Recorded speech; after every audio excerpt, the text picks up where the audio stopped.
I'd like to play a game with you.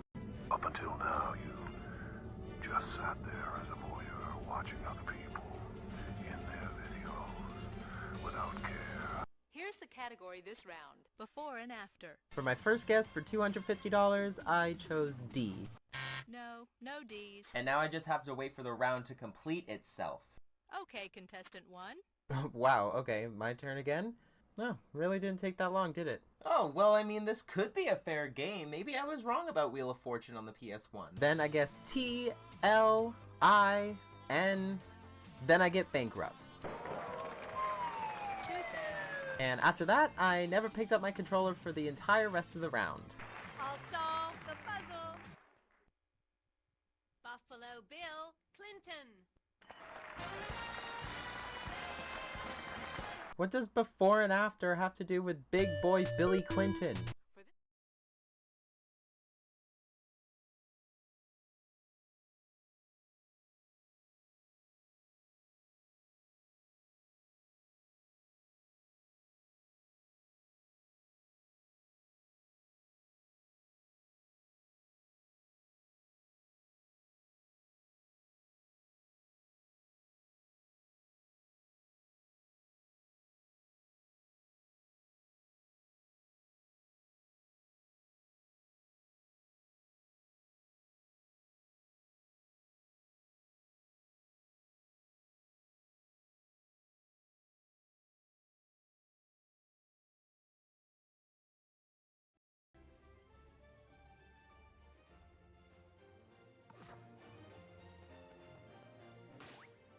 Okay, so I need to go to Pokemon Home. My charger. Did I get my charger out? Okay.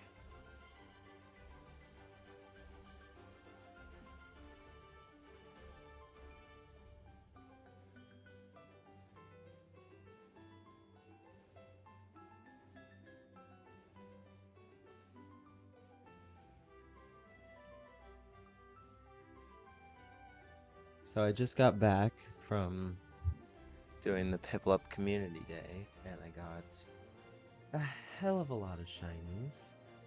So I'm gonna move a bunch of those to Pokemon Home, as much as I can at least, because it won't really let me move a lot.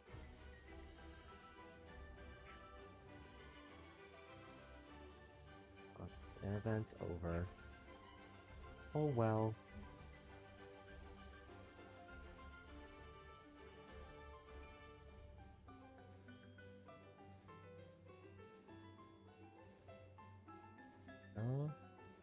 Boop, boop, boop.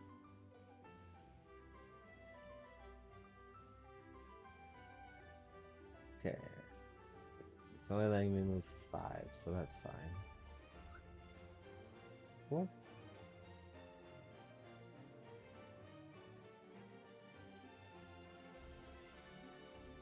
My phone won't fucking charge because it's at 6%. I like just survived. Okay, save. Because if I pull a Piplup card, I'm gonna use one of these. I completely converted my first box in my Pokemon Home to a transfer. So every time a Pokemon gets transferred in from Pokemon Home, it goes immediately to the first box, so I know where it is.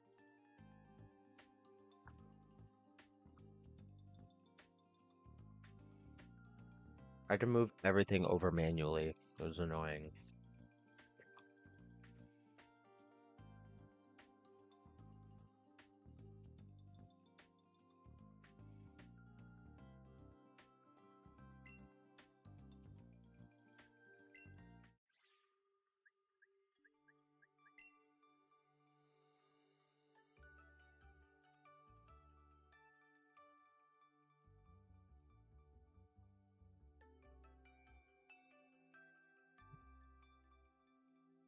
I accidentally sent over a regular Piplup. Whoopsie. Yeah.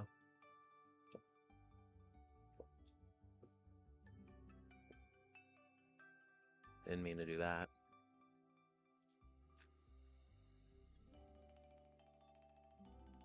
Maybe I'll give some away. I think that'll be fun.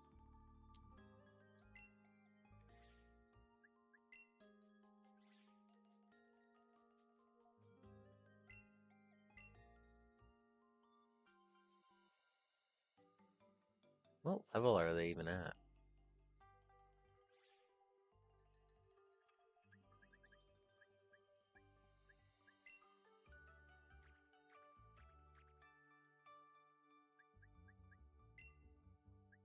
Twelve, 23, 9, okay. Oh.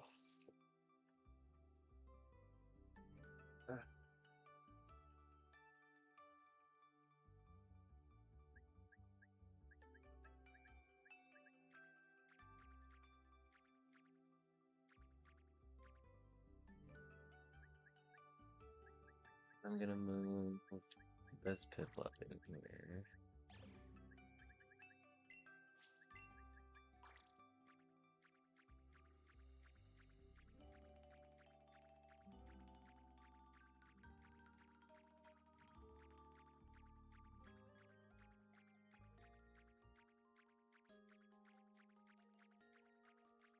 So I want to make a living dex of shiny Pokemon. This is perfect.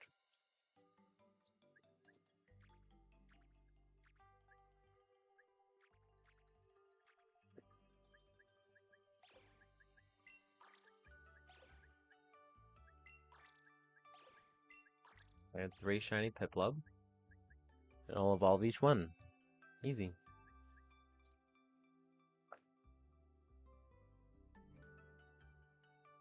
I have an extra one to play with. Sick.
I'm gonna get that item.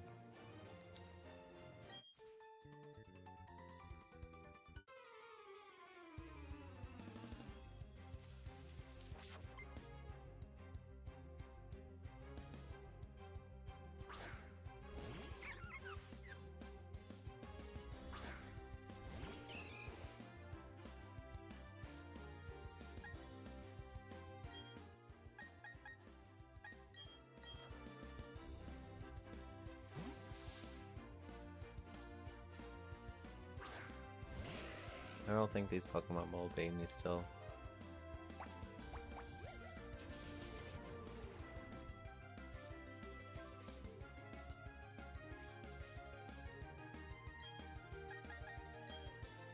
Oh.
Oh yeah. Oh.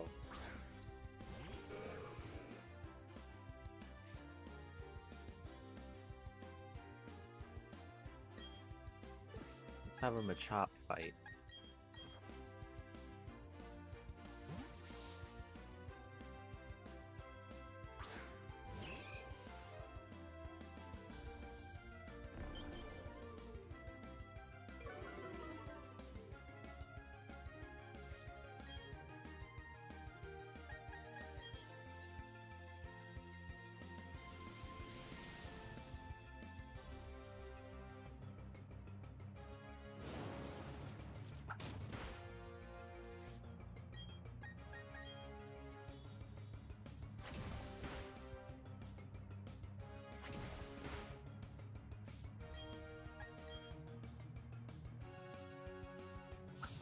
Oh, knockout! UFC!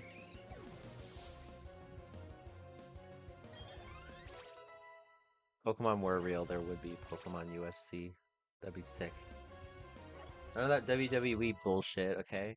That's acting.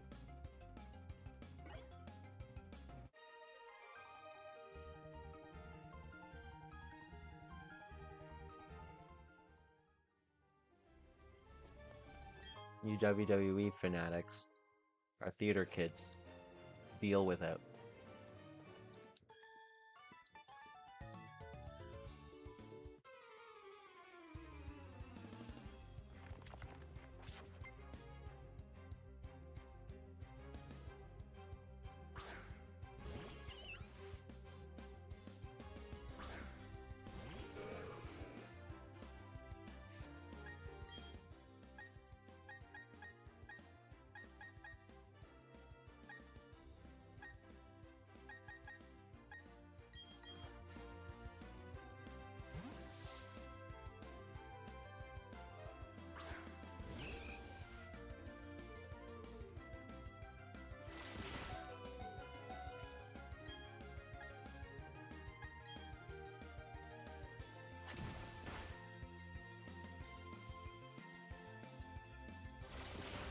Oh shit.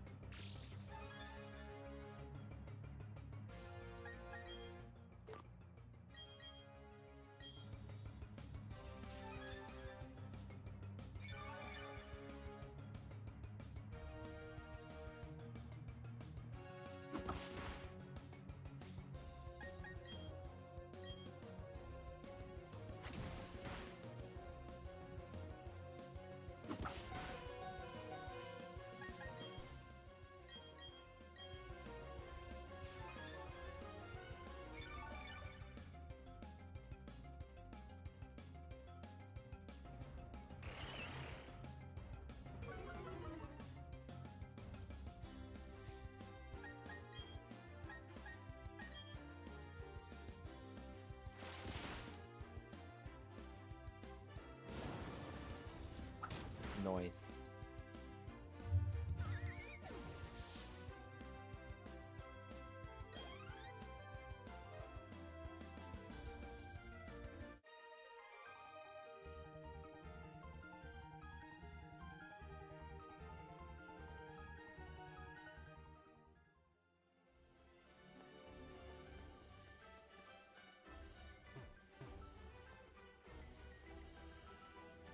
Why is there a ledge here? Thought there would be an item or something.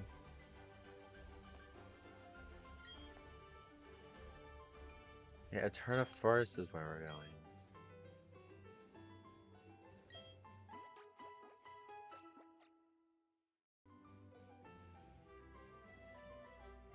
At this point, I know this forest like the back of my hand.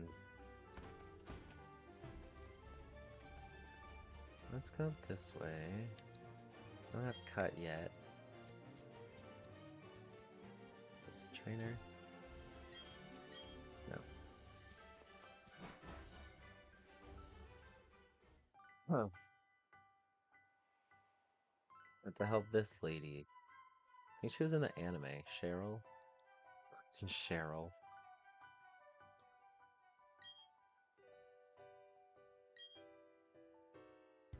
There's no Team Galactic in here.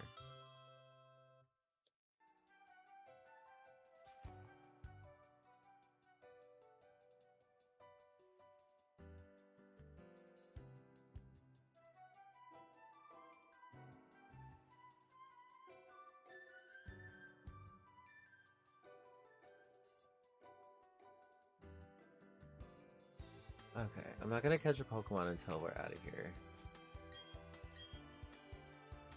5 repels.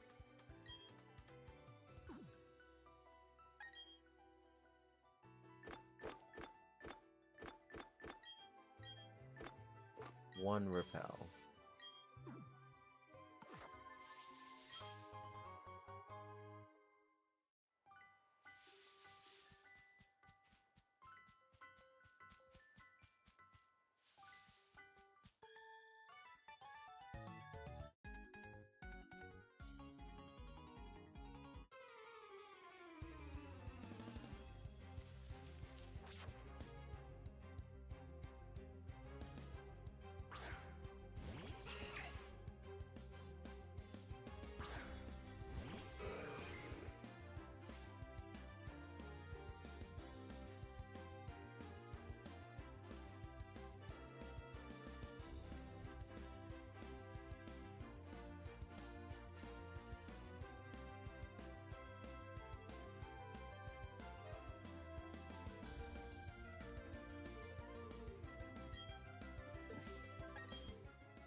Fuck off.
Leave me alone.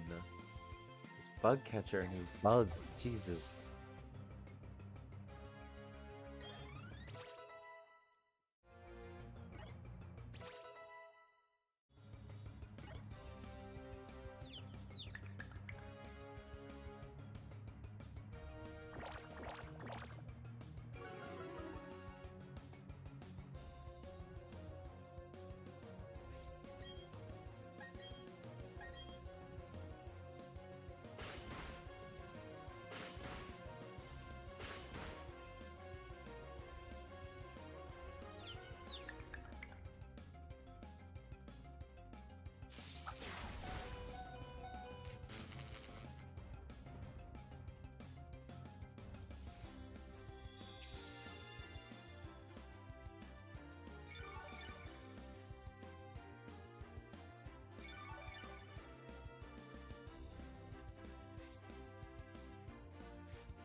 Fuck you. Fuck you.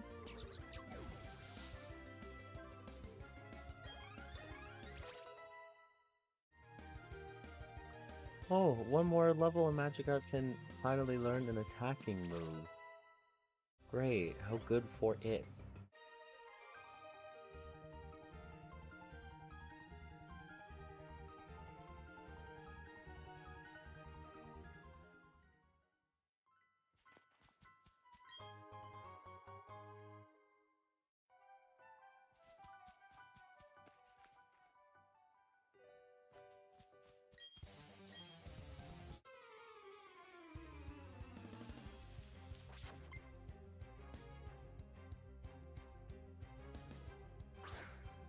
She has actual powers, though.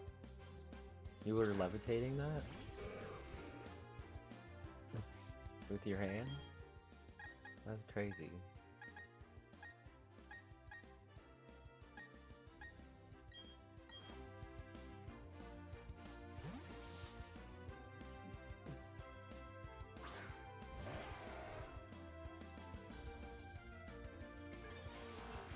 Ooh. Shit. Fuck, come on, man.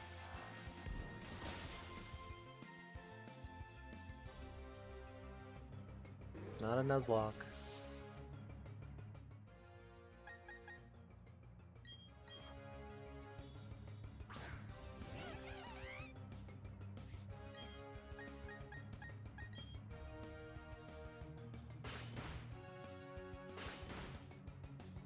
Nice.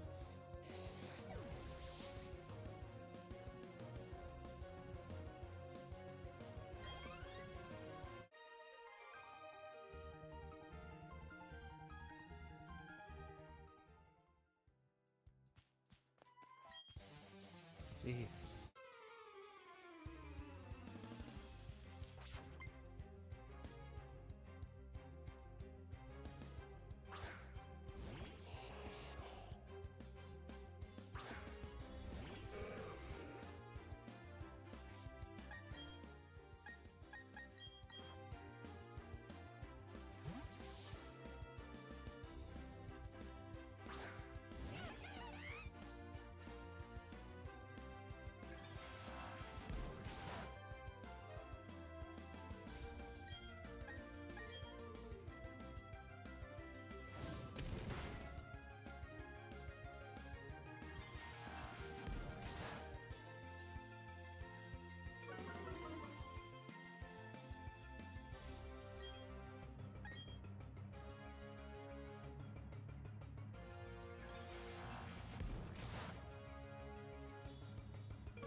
The fuck?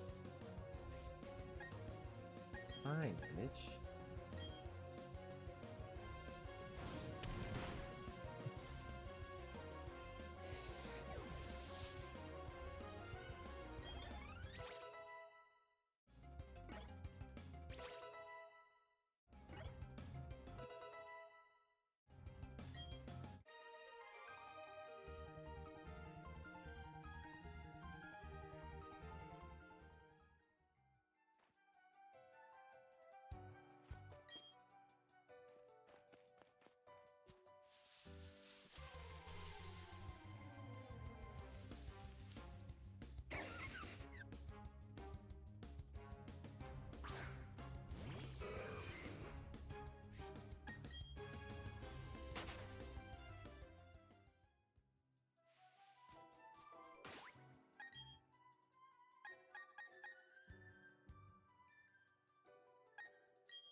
Nice. See? So easy to get out.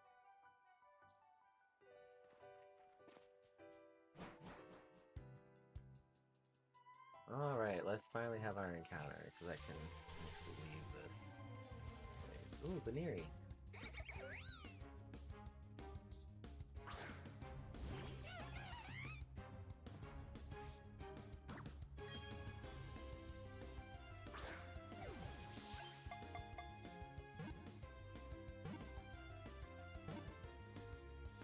Nice.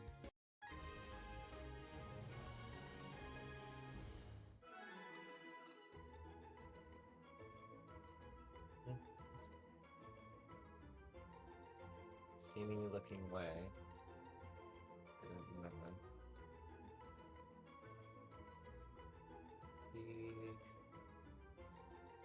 This one. Diglett. Okay.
What was that one named? Underminer?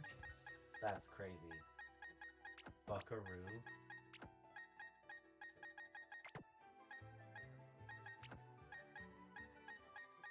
Moltu. Okay, so that's all of the Diglett I have in my boxes. Dild? Okay, nice.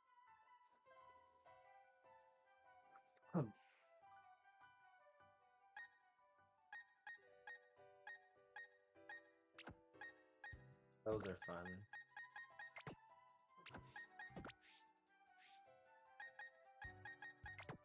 I think I'm gonna go with Underminer though.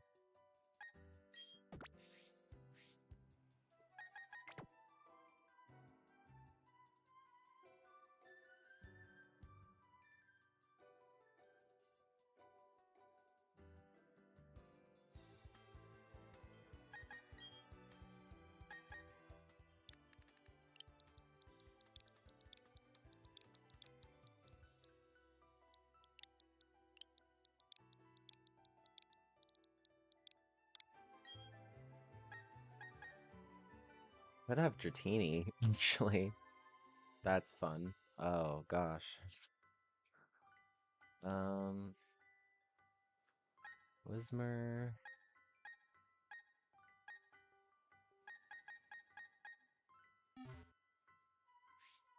Let's change the team around, because I'm not too sure. I've had Ponyta on my team before.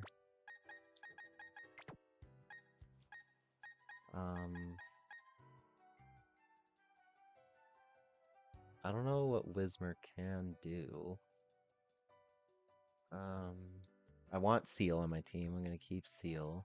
Maybe not keep Magikarp. As fun it would be to have a Gyarados, I don't really care for Gyarados that much because I already have Seal, so that's fine. So I'm gonna keep Monferno. Okay, so I don't know if I'll keep Geodude. This is a grass gym next anyway. So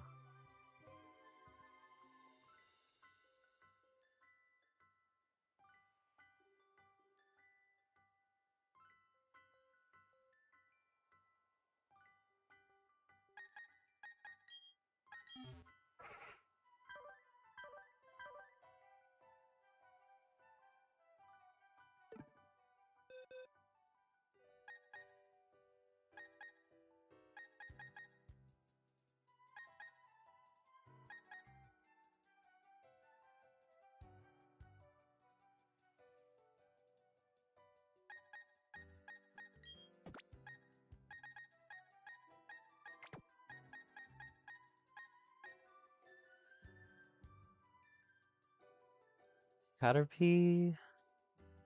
Well, Butterfree could be cool. Um,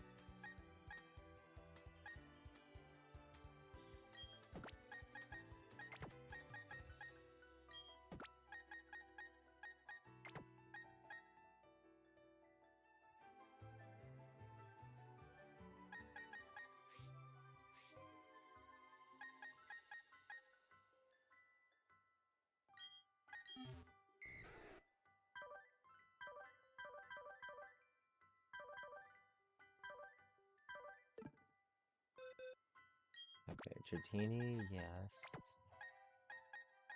I'm pretty sure Dratini can learn water type moves. Um,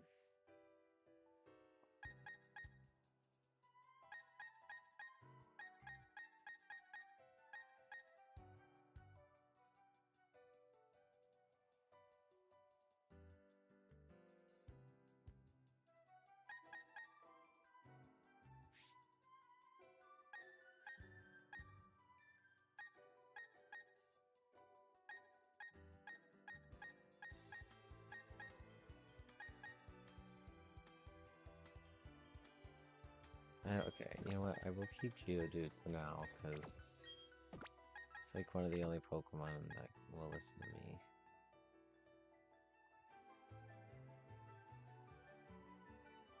Okay.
Go beat this damn gym.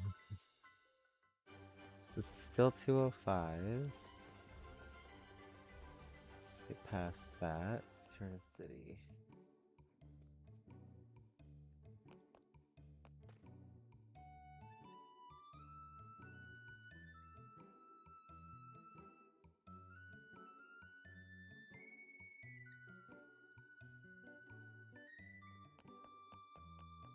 Is there anywhere to fish or anything?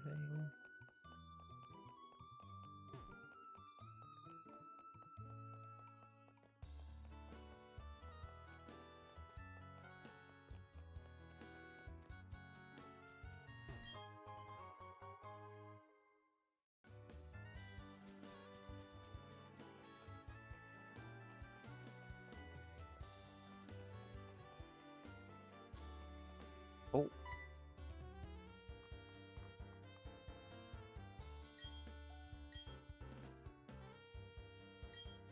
Gerda.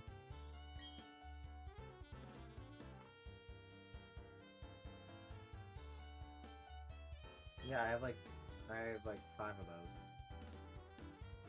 Wanna see them?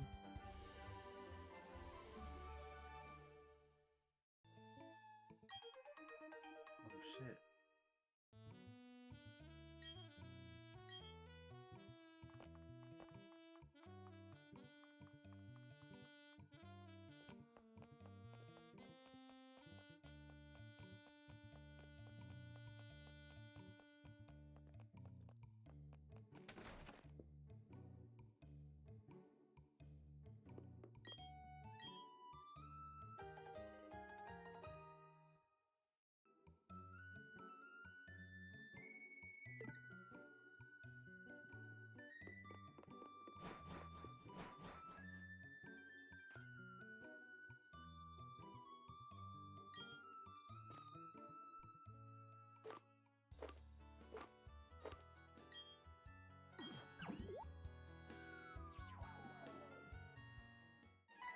Hey.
There she is.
Okay.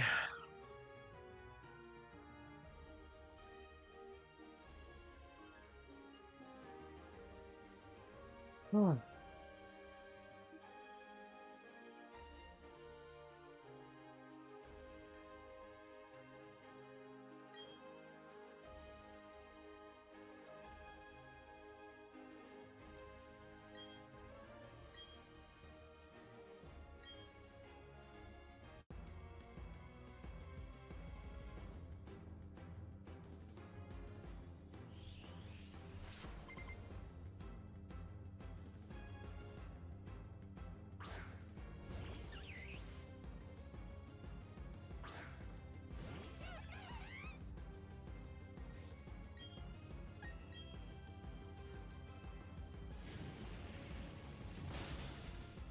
Nice, nice, nice, nice.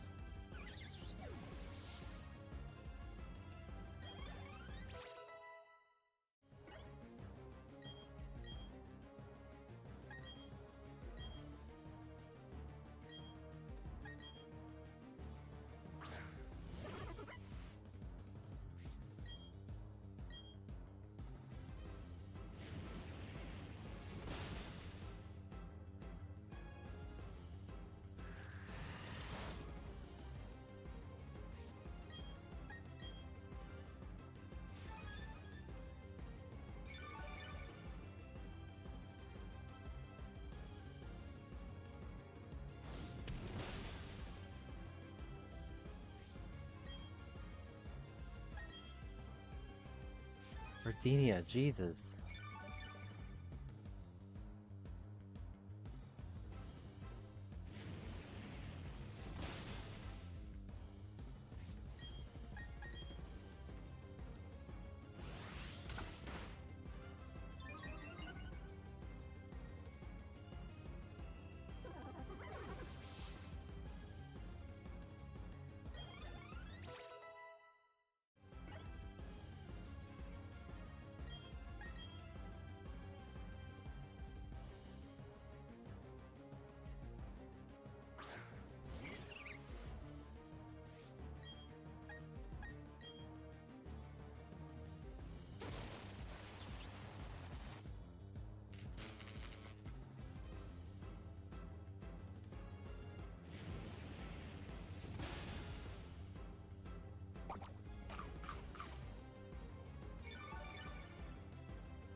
Easy.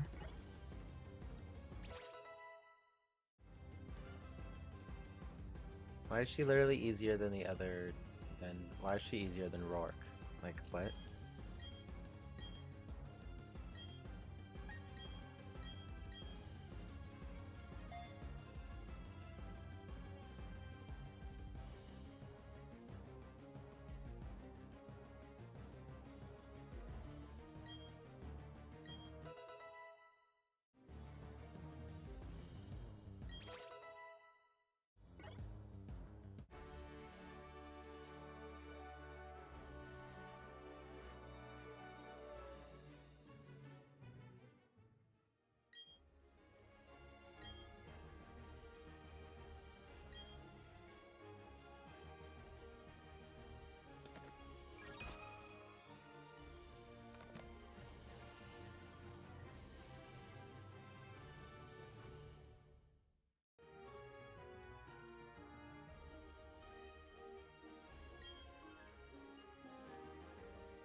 Thank you.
What are you punching, Diglett?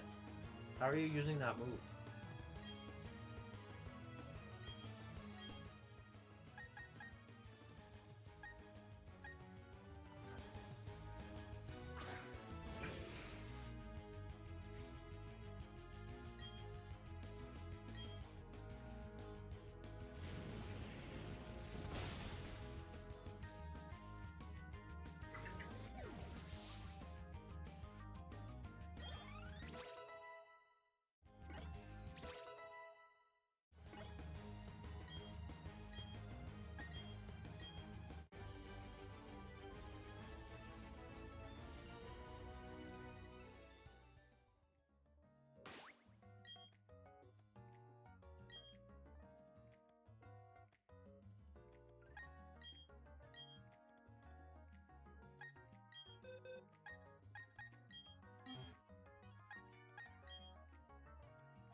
you.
Another battle I'm unprepared for, probably.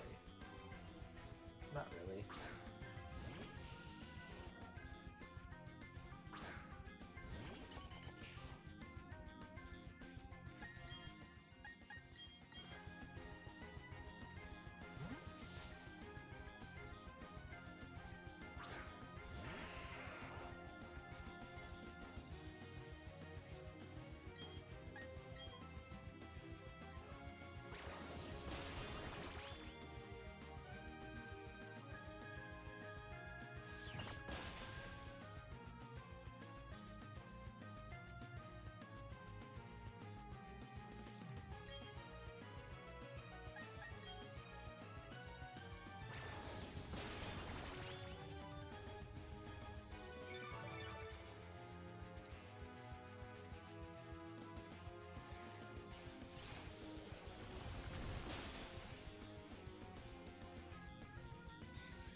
Ooh. I'm gonna go with the traditional red.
Nice.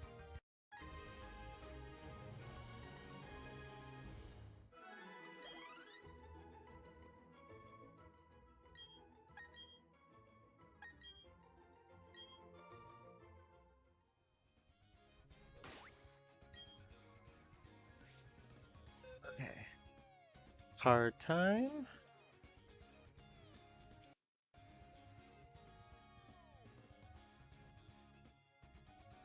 This one. Another magic card. No.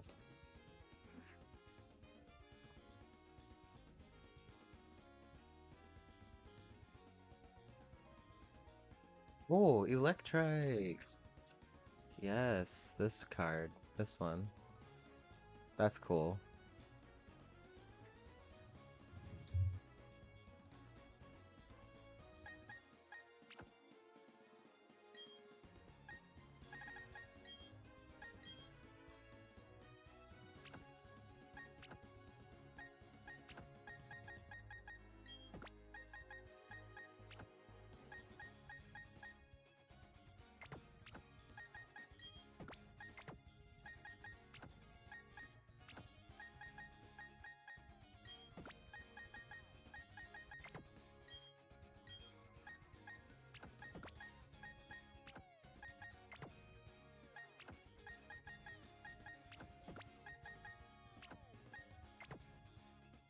Okay, I think I am gonna put an electric on my actual party.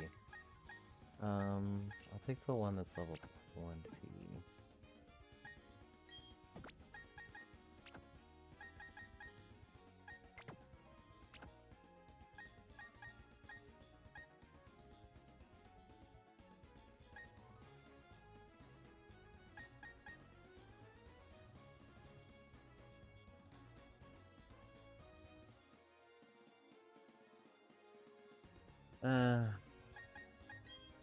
I'll pass on Geodude for now, since this will listen to me anyway.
That's a really cool card, though.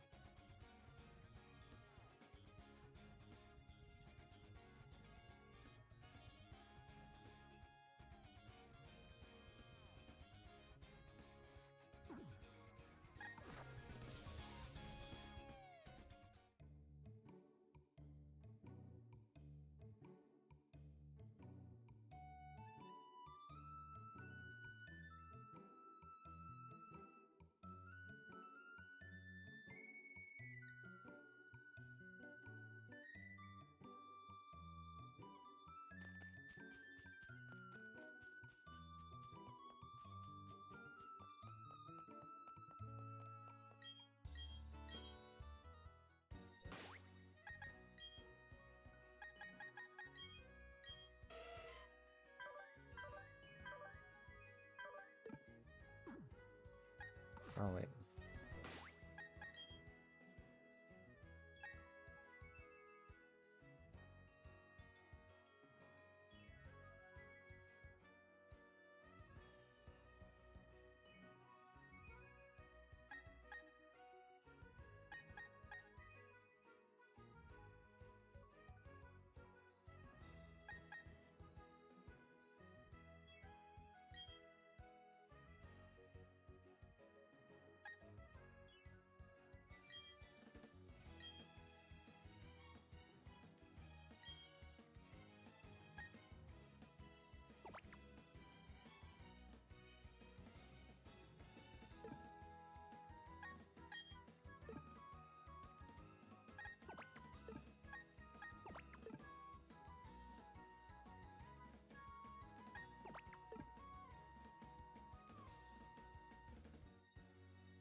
Nice.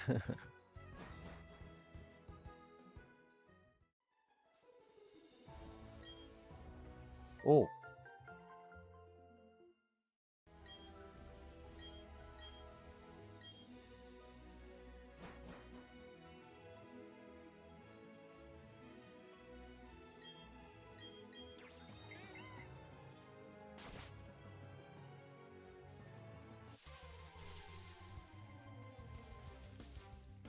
Oh, I can get my own Ponyta finally. Guess I don't really need to do that.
I haven't done Route 206 yet.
Okay.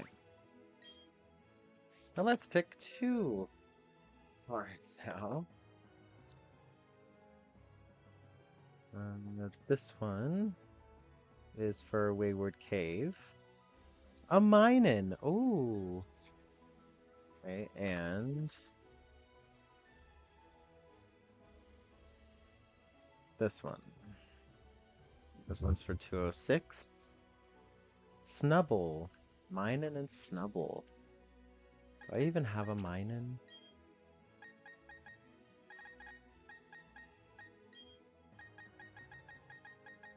I do. Ooh, okay, I have lots of Minin. Whoops.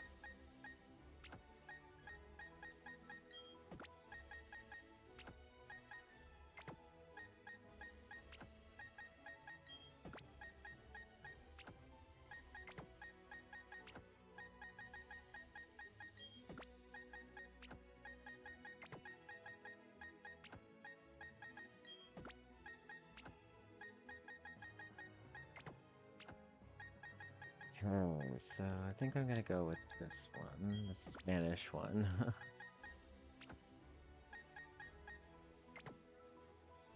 Okay.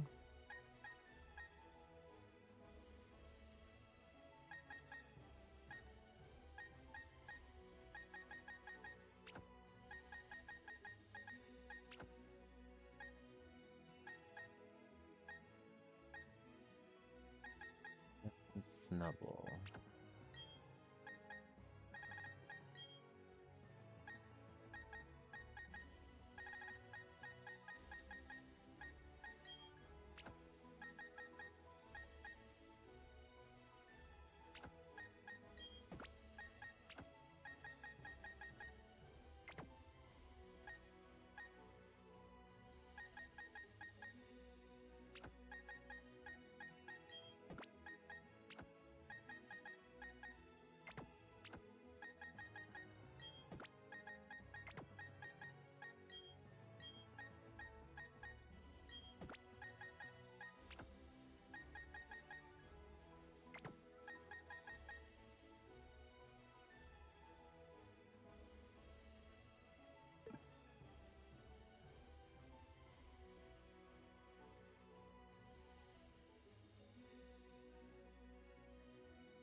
Oh, that one didn't have sturdy? What?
Put raspberries from Pokemon Go in this? I forgot that.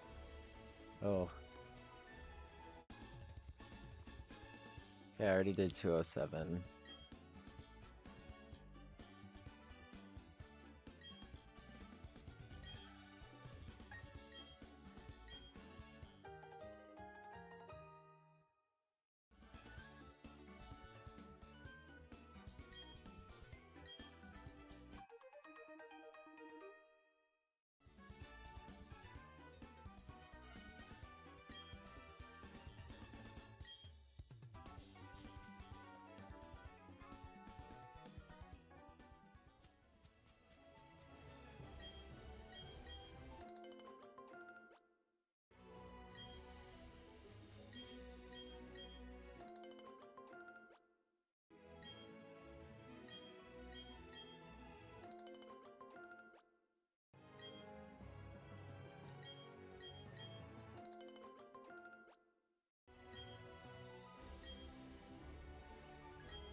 What?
Oh, first time going.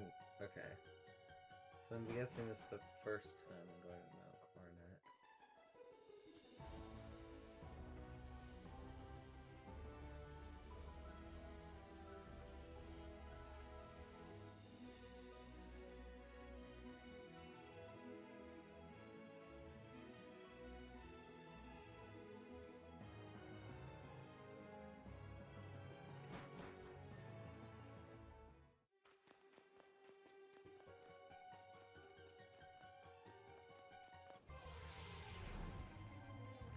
Tingling.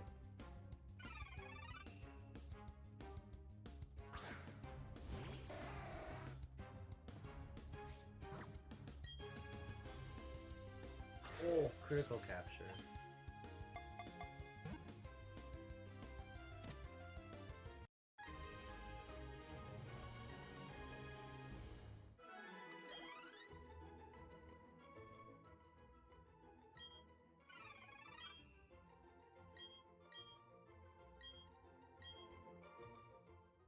Okay, and for the first time we go into Mount Coronet is this one.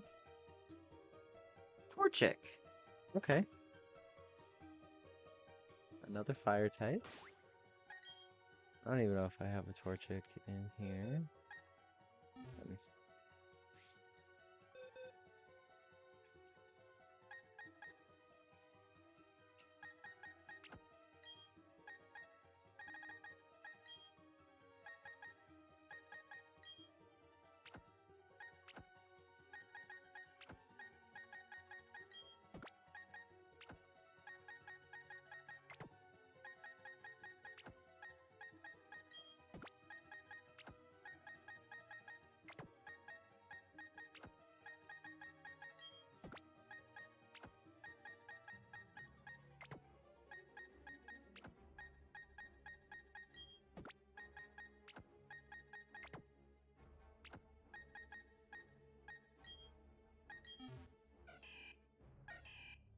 Oh. This is an original Hoenn region. A French Hoenn region Torchic, so maybe I'll go with this one.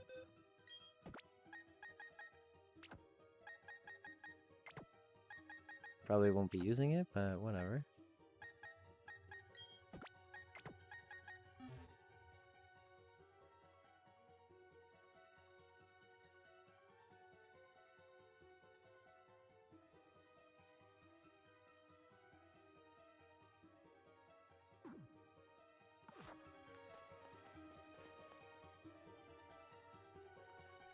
Ew. Why? It's like he's like Voldemort. There's no nose.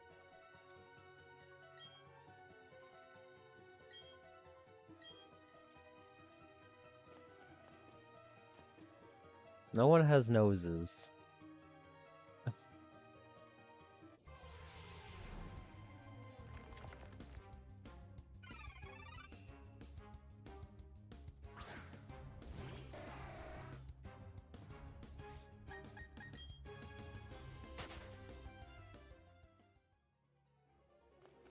Oh my gosh.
Another Machop fight!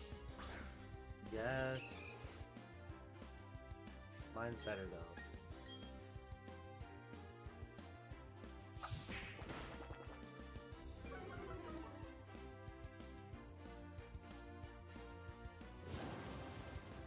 Oh shit.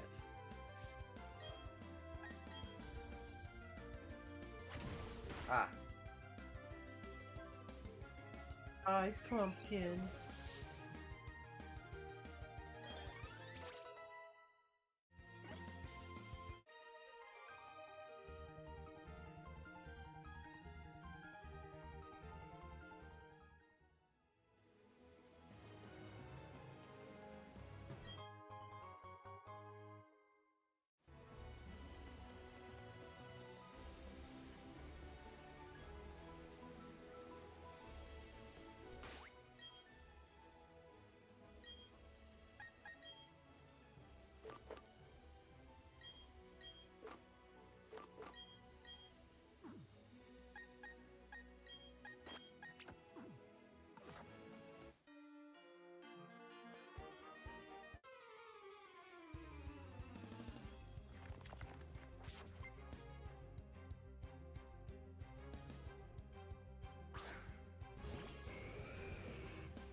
Nice.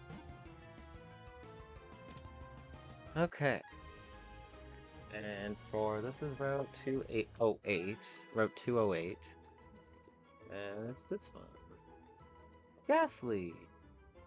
Okay, I know where I can get a Ghastly easily.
Okay. Um.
I'm gonna count this as a Pokemon you can get.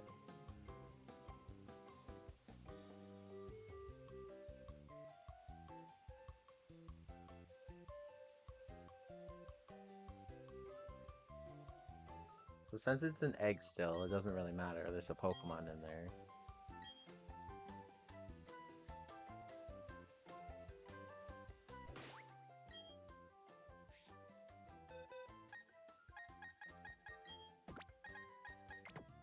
So I'm still gonna pick a card for it.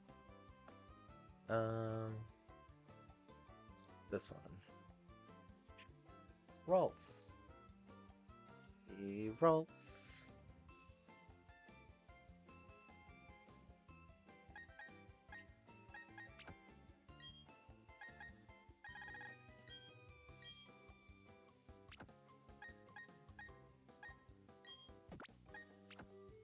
Jeez, there's a lot of Ralts. Okay.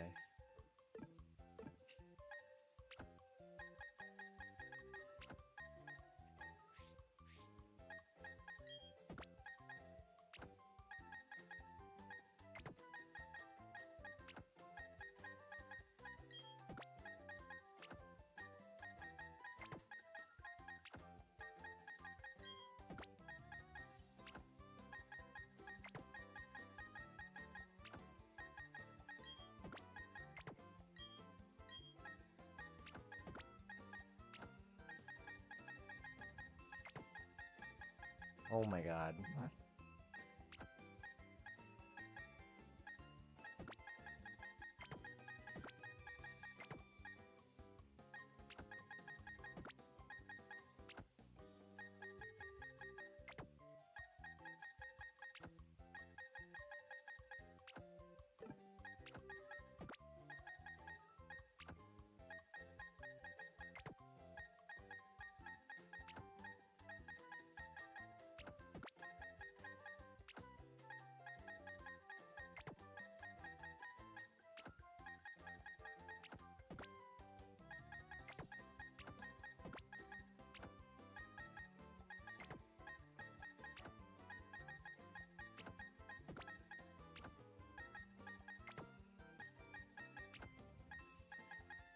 Ooh.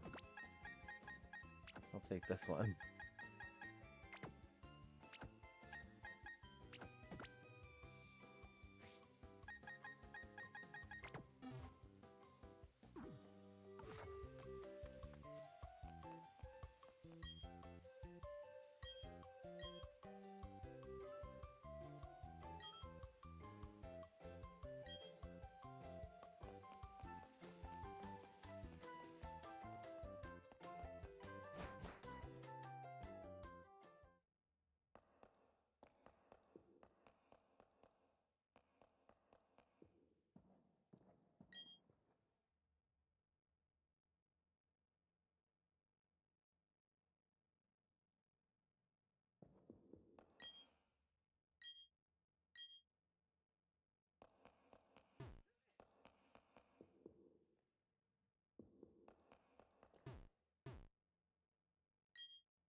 Okay, I'm gonna have an actual break now.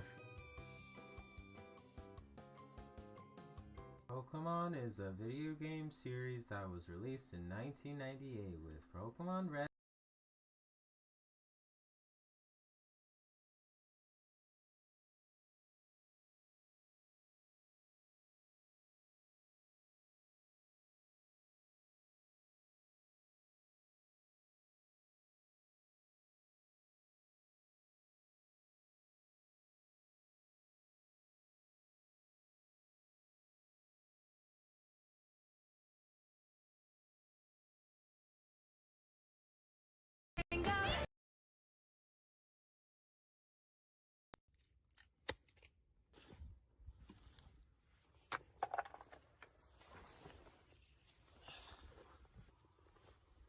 I'm finally free.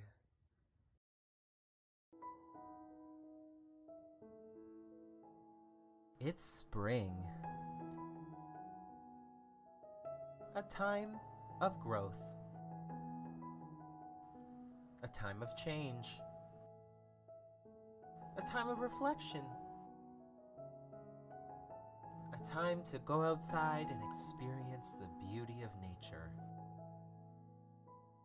Nah, that's dumb. Let's see what's on TV.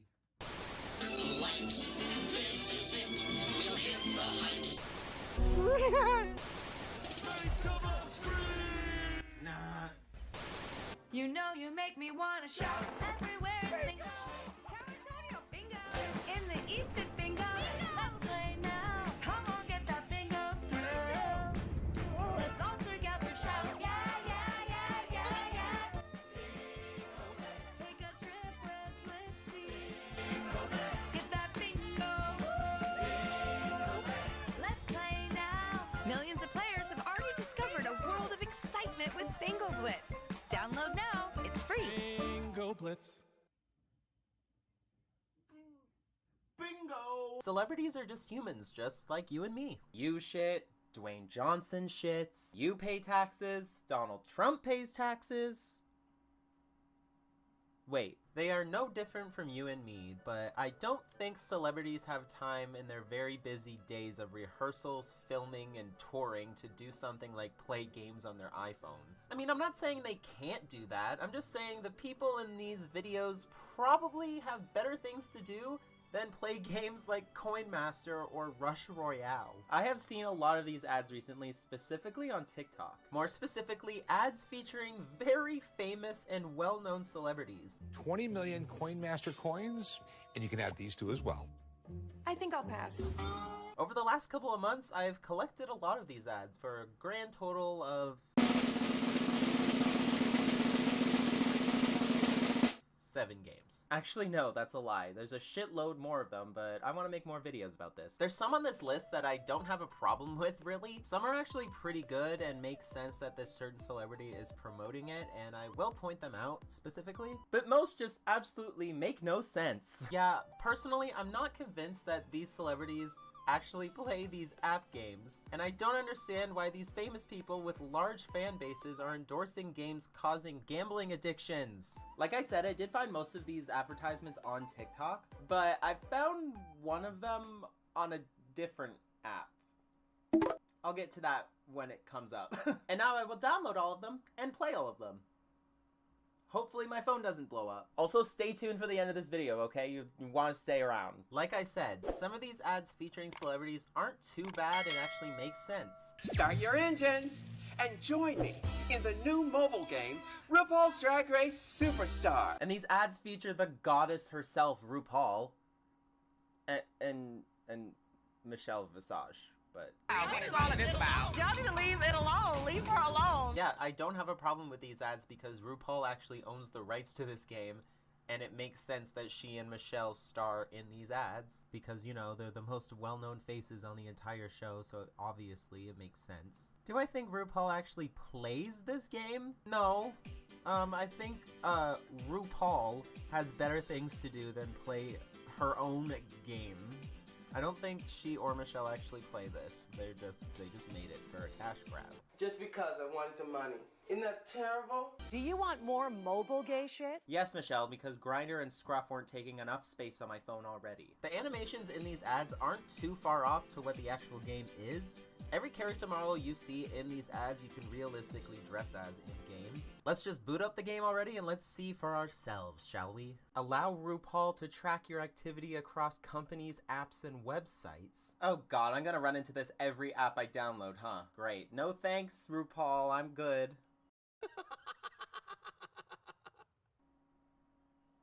Was I just cursed? After waiting for things to load, like contouring noses, we get to the character creation screen, and the most, I'm sorry, obscene music starts playing.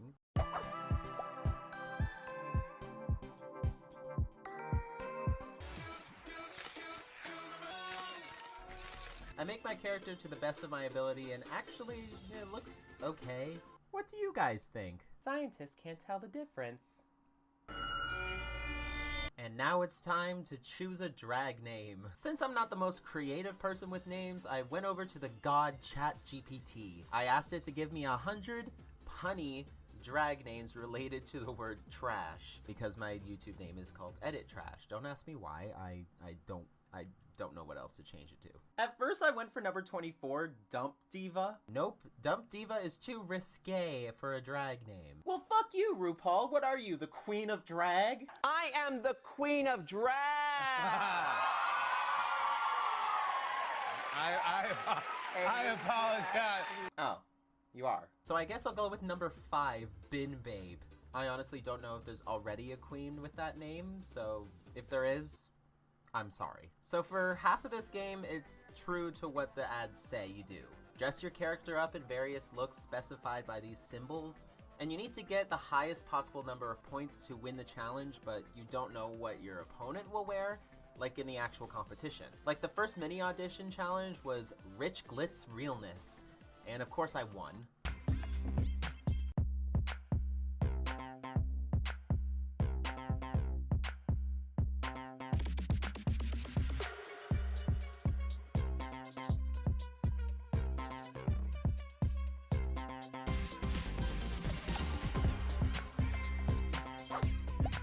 This leads to the other half of the game, which sucks. Of course it suffers from that mobile game classic mechanic of just waiting for shit.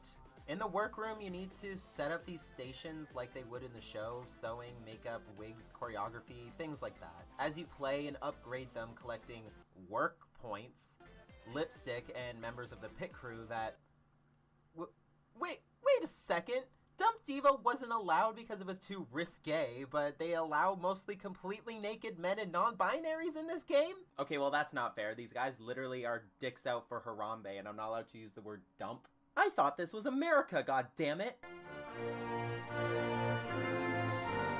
Just kidding. I'm better. I'm Canadian. Look, the game is fine as long as you can look past how slow the layer game is. Waiting for the workstations to load the work points. And no, I'm not gonna say no to watching a 30-second ad just to add more in-game currency. What's up? They know you want the points, so you have to watch this 30-second ad! It's insidious. It took me 40 goddamn minutes just to finish the tutorial and have the part where RuPaul says, "I taught you everything you need to know." Cool, sweet. And it took me another 20 minutes just to finish the first episode after the tutorial. Just waiting for things to load is not fun to me. I wish the fashion competition part was its own game and the other part of it was just booted out. I hate it.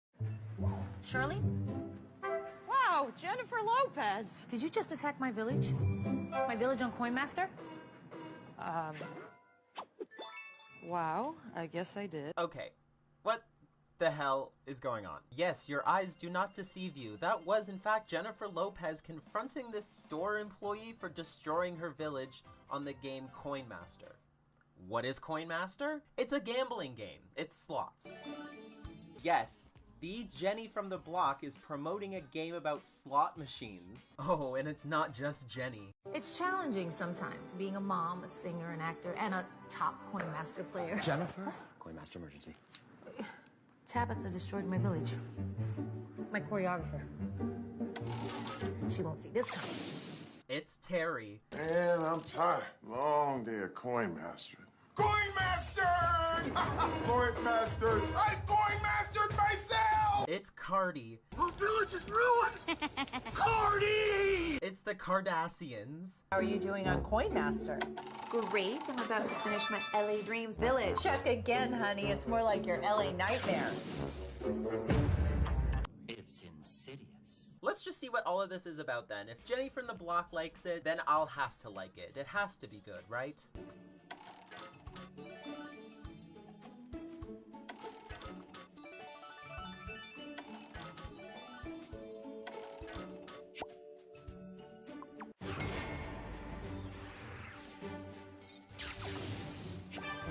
And I hate it. It's a game a brain-dead coma patient can play. You load the game, swipe up to spin the slots and get coins to build and upgrade your villages, which are just boring PNGs. You don't even get to customize shit. Or you could win a hammer to attack another person's village, but for some reason they're like all the same. The only way you can know which village you're attacking is by the name that's at the top of the screen, because all the villages are the same. Or you could get a pig to raid the other person's village. No. I thought the pigs were the ones that stopped the robbers. And if you're saying, "But Alex, that's exactly what they did in the ad. What are you complaining about?" Joan Collins. Can I help you? Did you just attack my village? You want to wait an hour for more energy or pay $6.99 of your real hard-earned cash to spin fake slots right now? RuPaul's game does this, but at least RuPaul's game has gameplay and is way more appealing. And the gameplay here is just clicking on highlighted PNGs that get struck by lightning? That's no fun. That's not satisfying. I went into a cashier's trance playing this, so off to the void it went. I completely forgot to put this in the video, but since you actually pay $6.99 to spin more slots, you are paying to spin more slots to either get more gold to raise your village more, right? And also destroy other people's villages and whatever. But since you're paying for it, other people will destroy your village, basically destroying your money that you put into the game.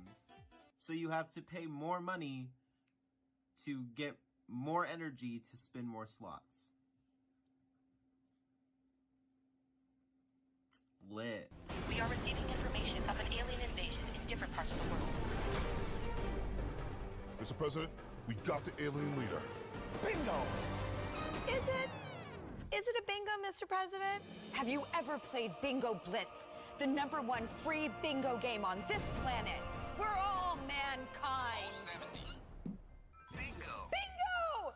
Yes! I Call got a security. bingo! Who's the ruler of the free world now? Bingo Blitz, now that's a bingo. Download for free. At first, I didn't see any of these ads before I actually had to search them up. But do you know where I did find the first advertisement for this game from? With Drew Barrymore's face on it? Yeah, I keep seeing Drew Barrymore's creepy-ass smile trying to get me to play bingo instead of getting my dick wet. But as for the actual advertisements featuring Drew Barrymore...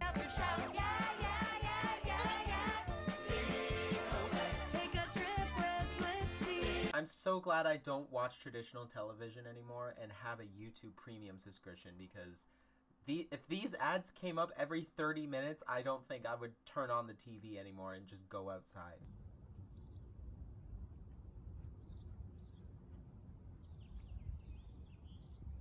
Well, this is shit. And who wants to play bingo like this anyway? But isn't that what bingo halls are for? To go in and play bingo and win actual prizes? Anyway, Drew, I played your game and it's lame sauce as fuck. Have you ever played bingo really slowly? And by yourself? B5. G59. G50. O72. G52. Well, now you can. Yes, you can play with other people by connecting it to your Facebook, but I didn't want Drew Barrymore to hack me, so I'm not gonna do that. Allow Bingo Blitz to track your activity across companies, apps, and websites, yeah, blah, blah. Yeah, speaking of hacking, no thanks, Blitz, I'm good. Oh yes, I forgot, this is Blitz the cat. He's the game's main mascot. At the start of the game, he gives you 50 credits, then we're off to Catalina. And there's also these other places, New York City, Sydney, Australia, and Hong Kong, China, are just all brought here to this island for some reason. We load up the level, and yep, it's bingo. B11.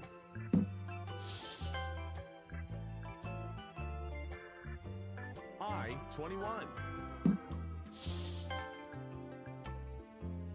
B1. Good old bingo, and it's so dull. And when I'm playing online, I wasn't sure if it was connecting me to actual people online or if they were just CPUs pretending to be people. And you just basically race people online to get bingo first before them. If you like bingo and you're completely antisocial, then you will absolutely love this game. But if I wanted to play bingo live with old people while listening to this kind of music...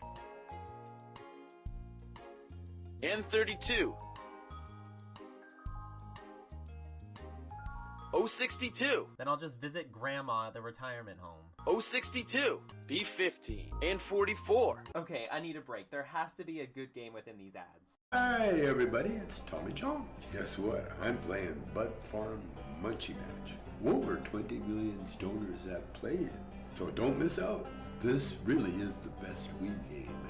Oh yes, thank you Lord, that doesn't exist in heaven. Tommy Chong, you are my savior now. This is the other game besides Drag Race that makes sense to me. Cheech and Chong are a comedy duo that started in the 70s in Vancouver and are most well known for their use of cannabis. So it does make sense for somebody like Tommy Chong to promote a game about cannabis.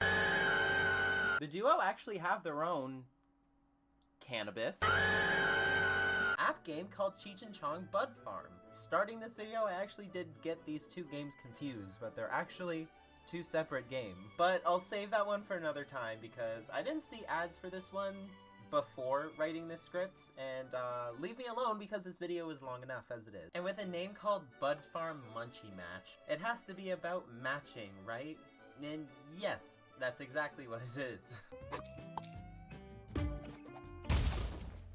And the last time I talked about a game like this was in my Harry Potter games video about Harry Potter Puzzles and Spells. It's a Candy Crush clone, so yeah, it's good.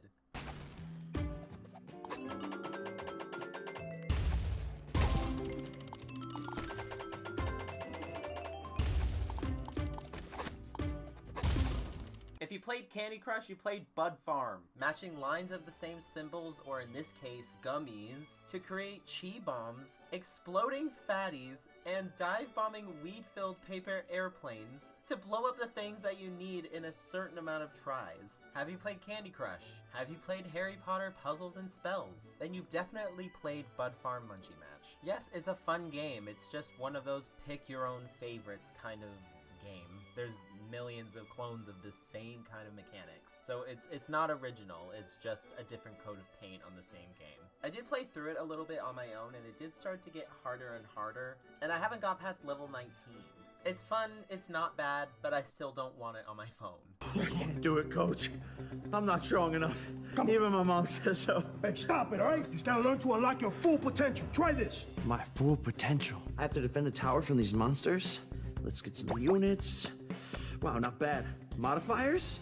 Okay, so seems like I started thinking strategically. Sorry if I gave you all a jump scare with Jake Paul's face, but the next game is Rush Royale. You all know Jake Paul. The same place where he's publicly known as the problem child. And here is where he cashed out these yummy tokens for $300,000. And here's where I feel confident saying this is Jake Paul's wallet. Yeah, and now he likes scamming people. I'm not saying Rush Royale is one of them, but judging from this comment, I don't want to go anywhere near this app. Yeah, no thank you. So moving on from Rush Royale featuring Jake Paul, how about Royal Match with Simon Cowell? Damn, I'm good. Another level smashed. What a perfect match. Hi, Simon. We're ready for you on stage. I'm busy playing Royal Match. Oh, okay. But they're all waiting for you. Well, you better figure something out then, hadn't you? Boom. Pick it up, something out.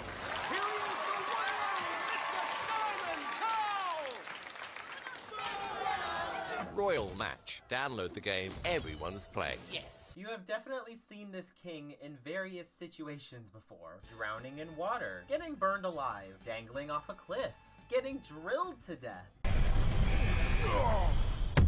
Yeah, that game. It's called Royal Match, and apparently Simon Cowell loves it so much that he completely stops doing his job to play it. Alex, where the hell have you been? Your shift started an hour ago. We need you on the floor. Sorry, I can't. What do you mean? You're already here. I'm busy playing Royal Match. What the hell is that, an iPhone game? Yeah, it's like one of the most popular Connect 3 games on the App Store right now. Okay, see, here's the thing. I need you on the floor doing your job. So, can you get to that? Well, you better figure something out, haven't you? I already have. You're fired. What? That's not how this whole job thing works, Simon. I know you're the one and only, but you can still be fired. The thing about Royal Match is that the company that made it, Dream Games, has another game called Royal Kingdom. It's the same game! Yeah, like something about the bombs, the disco ball bombs, rockets, and flying things that explode on impact feels like something familiar. Like, come on, it's completely copied and paste. It's not creative. At this point, every game on the App Store are just copies and pastes of each other, with the same mechanics but with different skins. Pick your favorite Candy Crush clone and play that one. Harry Potter, marijuana, generic king games. And it doesn't matter. If you've played one of these, you've played all of them. Honestly, I don't even know where to start. On the surface, you've got this perfectly normal family. A young girl, her grandmother. Every house has a story. It's like everybody is hiding something. There's secrets waiting to be unraveled. I think has to be the most popular one on this list for one reason. What's Grandma hiding? Who burned down Maddie's house? Is he alive or isn't he? Most of the ads you've seen are probably the animated ones, but did you know that Kathy Bates and Pedro Pascal were here playing live-action versions of the Grandma and the Detective? Grandma? Grandma?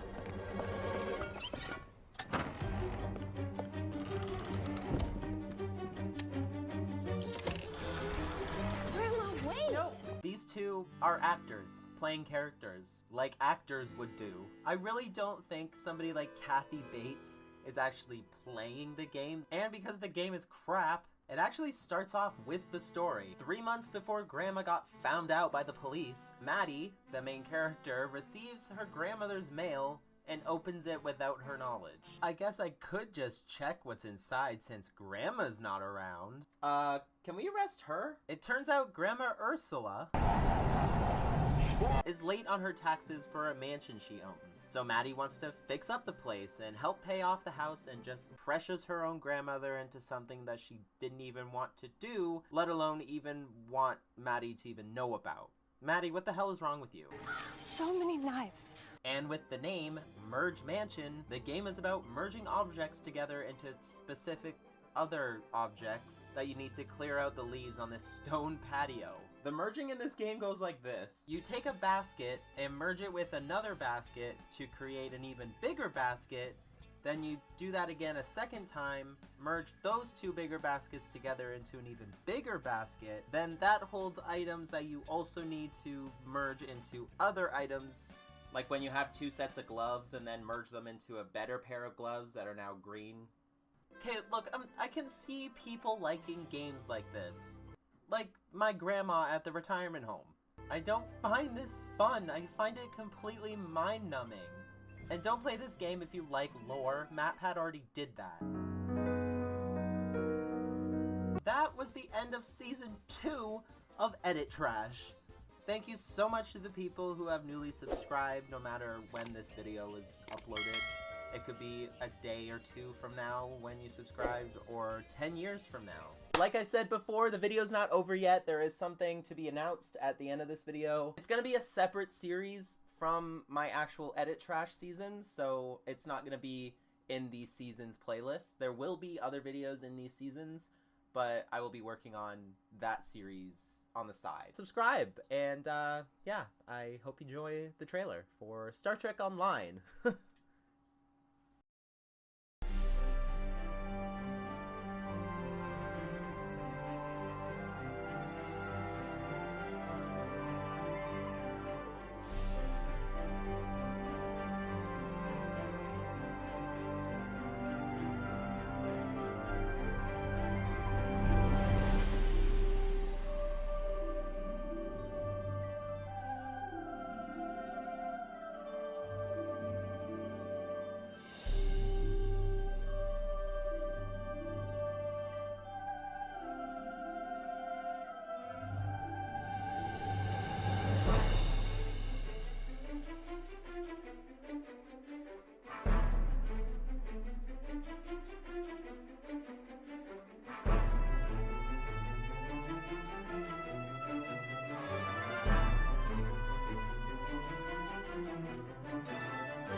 I think we've all fantasized about being on a game show. I mean, who hasn't wanted to make some quick and easy cash? Answering general knowledge questions, spelling out words and phrases, or doing school exams. There's game shows for everybody. So stealing the idea from Jaden Animations, I'm gonna simulate what it would actually be like to participate in these 3 game shows, and let's see if I can actually win any money on them. I didn't just want to copy the games that she just played in her video. I was gonna try and be different and get something like Jeopardy on the Game Boy to play.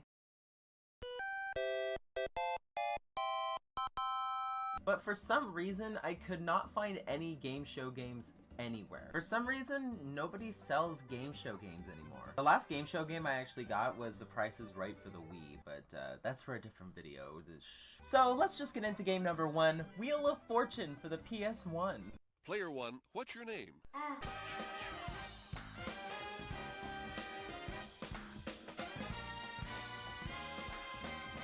Wow, this game is shit. Don't just sit at home and watch. Be there and play. Yes, Vanna, that would be nice. That is, if I can have a fucking turn in any round I play. There are two ways to play the game Wheel of Fortune on the PS1. You get almost every letter correct, and in your last letter you get it wrong. And the computer player just takes the win from you. I swear on a stack of Bibles.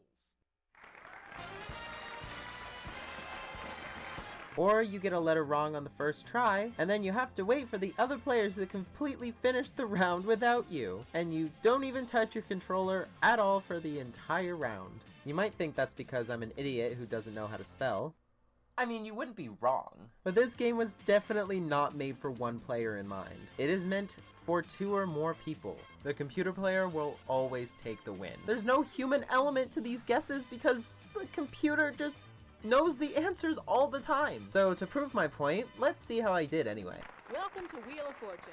Have fun and good luck to all of you. There's going to be a surprise on the wheel this round. Hello.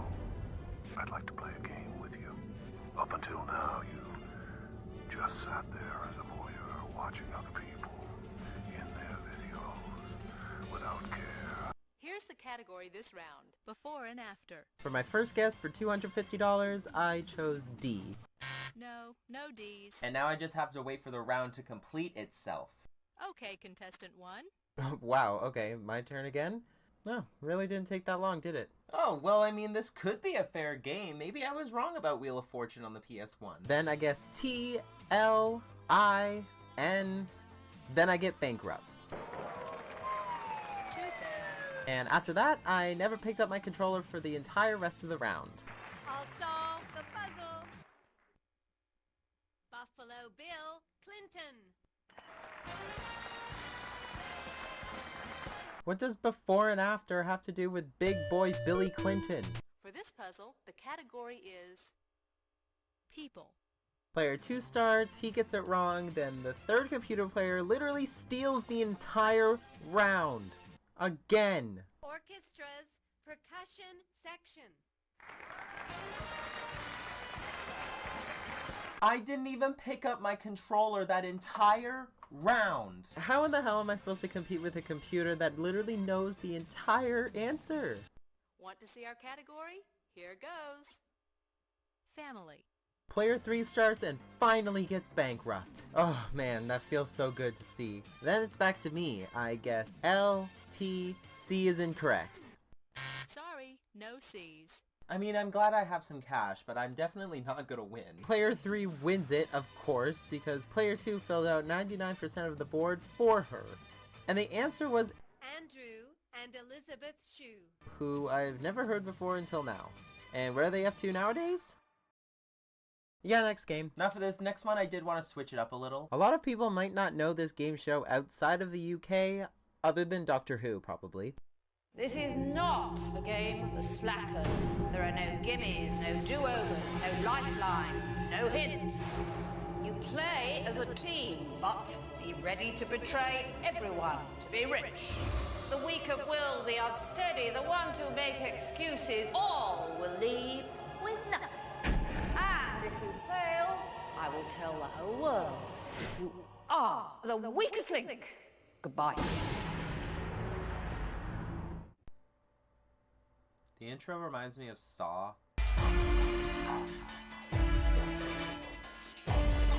It's more accurately a multiple choice quiz game. Answer as many questions correctly as possible in little as time as possible so you won't get voted off by the 6 other players.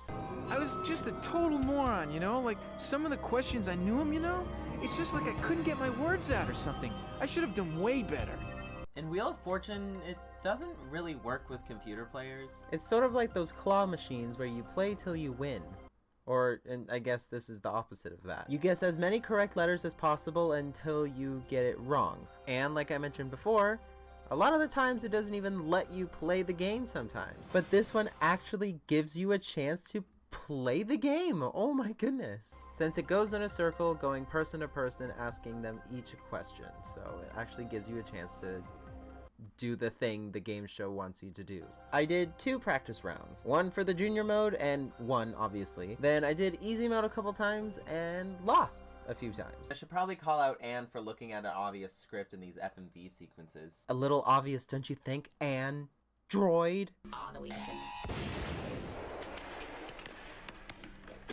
Now let's get into hard mode and see if I can actually win a game of the weakest link. The first round lasts for 2.5 minutes. The order you are playing was randomly selected before the show. We'll start with the player in the first position.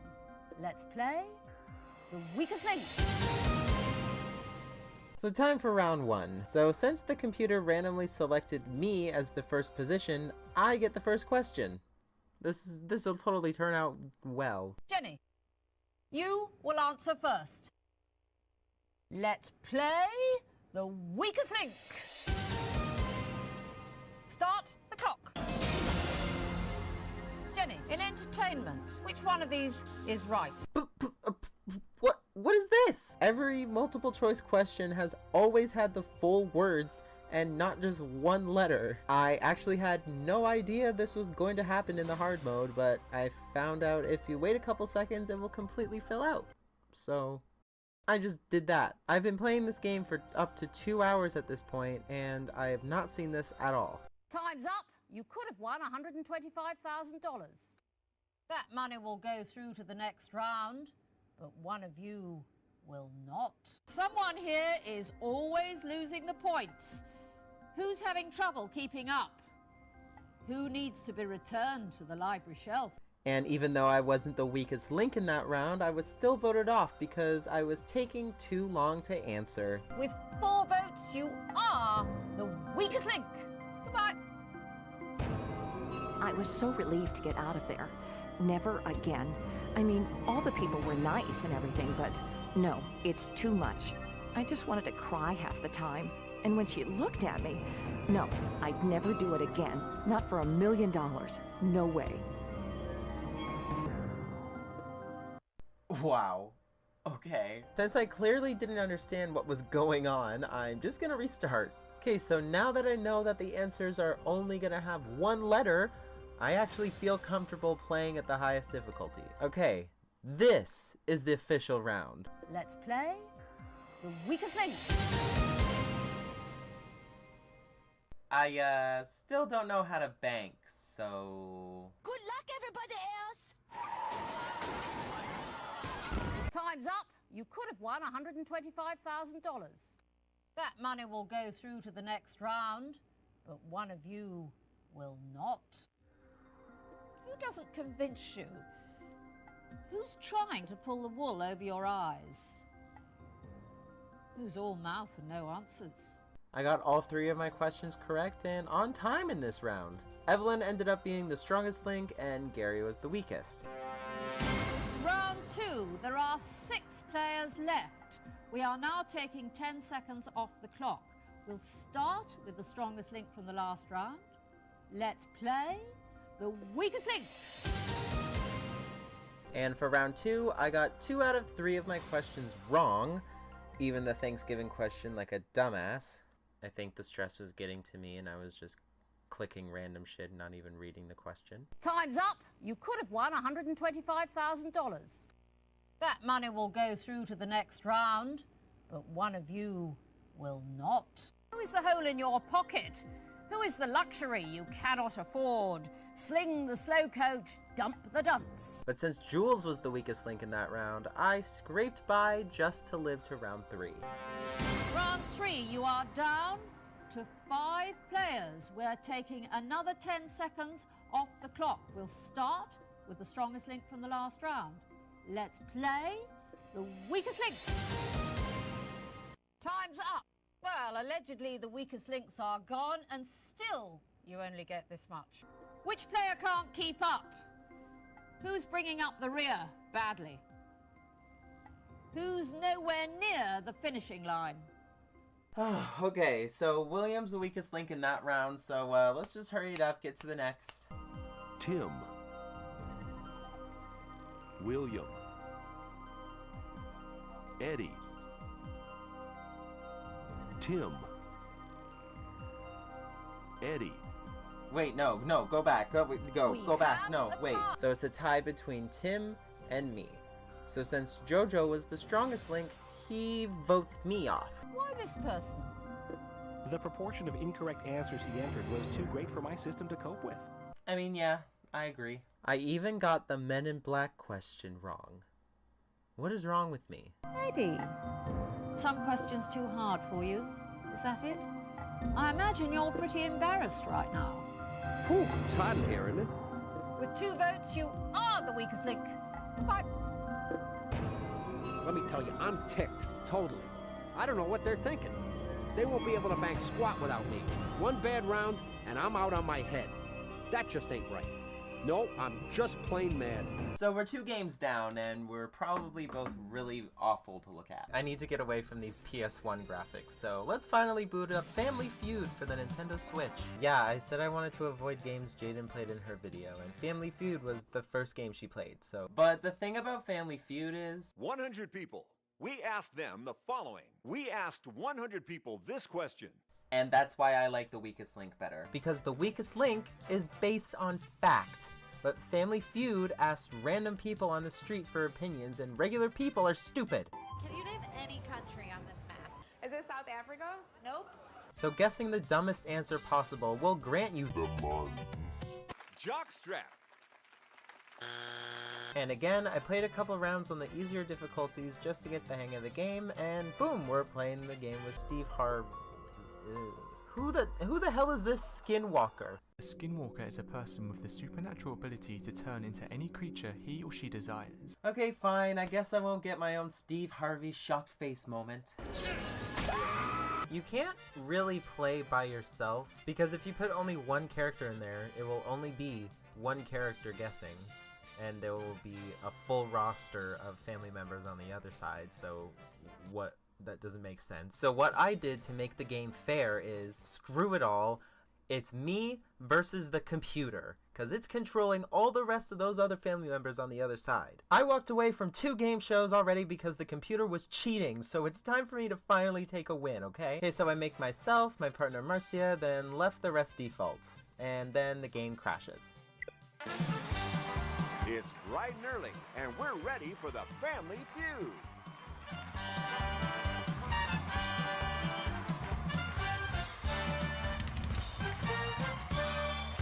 Here we go, round 1. The King family versus the TrAsH family.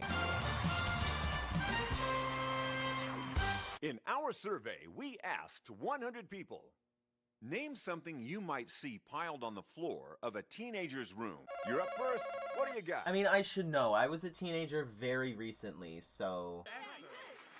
Answer accepted. Clothes. That's worth the most points. Okay, so there's gotta be some messy teenagers out there. Dishes. Okay, then video games. There has to be there. Video games. What kind of teenager doesn't own video games? No,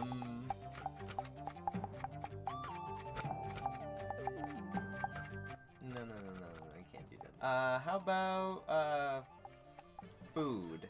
Food. And with that third strike, the damn King family guesses CDs. This game came out very recently. Teenagers have Spotify nowadays. They don't own CDs. But it's fine. It's only the first round. We can still take them. 5 answers are on the board. We conducted a survey of 100 people for this question. When going on vacation, what's the worst thing to forget? You're up first. Hey, easy. Passport. Do we have a right answer? Passport. That is the thing that allows you to travel in the first place. Forgetting this means there's no vacation to begin with. Okay, let's see what the King family pulls out of their ass here. We have an answer. Camera. They very kindly passed the game to me, so I try to guess the dumbest answer I can. Okay, for this, it has to be something you can get at any store in the world. All right. Toothbrush. See? I just fly through these answers, then guess phone, because cell phones are literally glued to our hands nowadays, but somehow it's not there. Also, your tickets don't matter either, apparently. So I get 3 strikes, but the King family screws the pooch on their first guess, and then the points all go to me.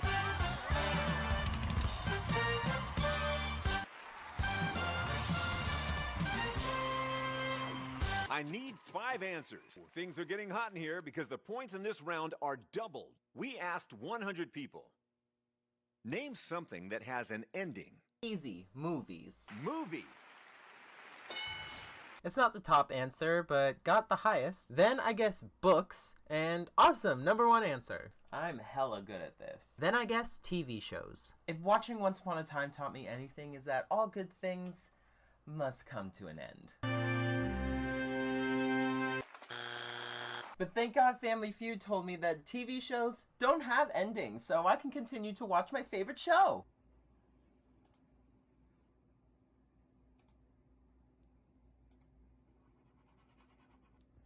Family Feud, you lied to me. Life? Life! I get 3 strikes and the King family guesses road and steals all the goddamn points. We've got 5 answers this time. We asked 100 people to give us an answer to this. Name something you squeeze to get more out of it. You're in first. And apparently I haven't learned anything because I guessed bottle without being specific enough. But the King family plays and... Mustard. You've cleared the board.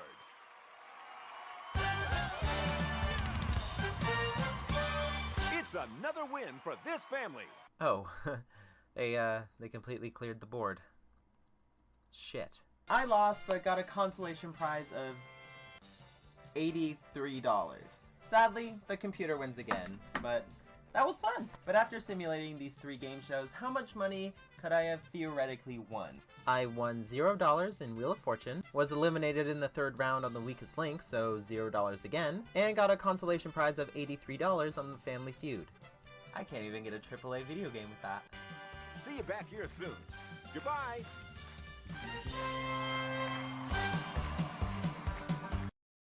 Pokémon is a video game series that was released in 1998 with Pokémon Red and Blue, originally called Pocket Monsters in Japan. Get the fuck out of here!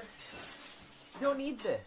We don't need a history lesson on the Pokemon franchise every Pokemon related video, okay? We know what Pokemon is, okay? Everybody knows. I mostly play the main series Pokemon games, obviously, and I almost never play the spin-off Pokemon games. I played Pokemon Go, obviously, and I've played some of Pokemon Ranger when I was a kid, but I only remember them from that one episode of the anime, and Pokemon Mystery Dungeon wasn't really in my interests. I was going to talk about Legends Arceus in this video, but it turns out that's a main series game, so I'm gonna save it for another day. So 2 years ago, I did make a video about Pokemon Battle Revolution, another Pokemon spin-off. That video sucks, don't watch it. Pokemon Battle Revolution is a Gen 4 battle simulator. And that's it. It's a game where you only point the Wii Remote at the screen for hours. Do you want one muscly arm? Because that's what you're gonna get with this game. There's no exploration even though Colosseum and XD exist on the GameCube already. And they're playable on the Wii, so why do we have to navigate through menus until our arm goes numb? The only redeeming quality is that you can move your own Pokemon from the Gen 4 Pokemon games, but Pokemon Stadium already did that, but the battling is just boring. And I end up falling asleep every time I try to play it. It was fun when I was a kid and I played it a lot, but now it's only good as a shelf piece. This next one isn't really a game per se, but Pokédex 3DS Pro is straight up a Gen 5 Pokédex, like legit. You now have the ability to view over 640 Pokémon in beautiful 3D graphics. Pokédex toys did exist at the time, but they were made by companies like Tiger Electronics, so they weren't exactly detailed. Yeah, nowadays we have free iPhone Pokédex apps, Bulbapedia, or books if you're a nerd. But yeah, this is a legit Pokédex made by Nintendo and Game Freak. Only for Gens 1 through 5 though. There's only 647 in total Pokédex entries, and that's including alternate forms if the Pokemon has them. Including all of the unknown forms. Unknowns?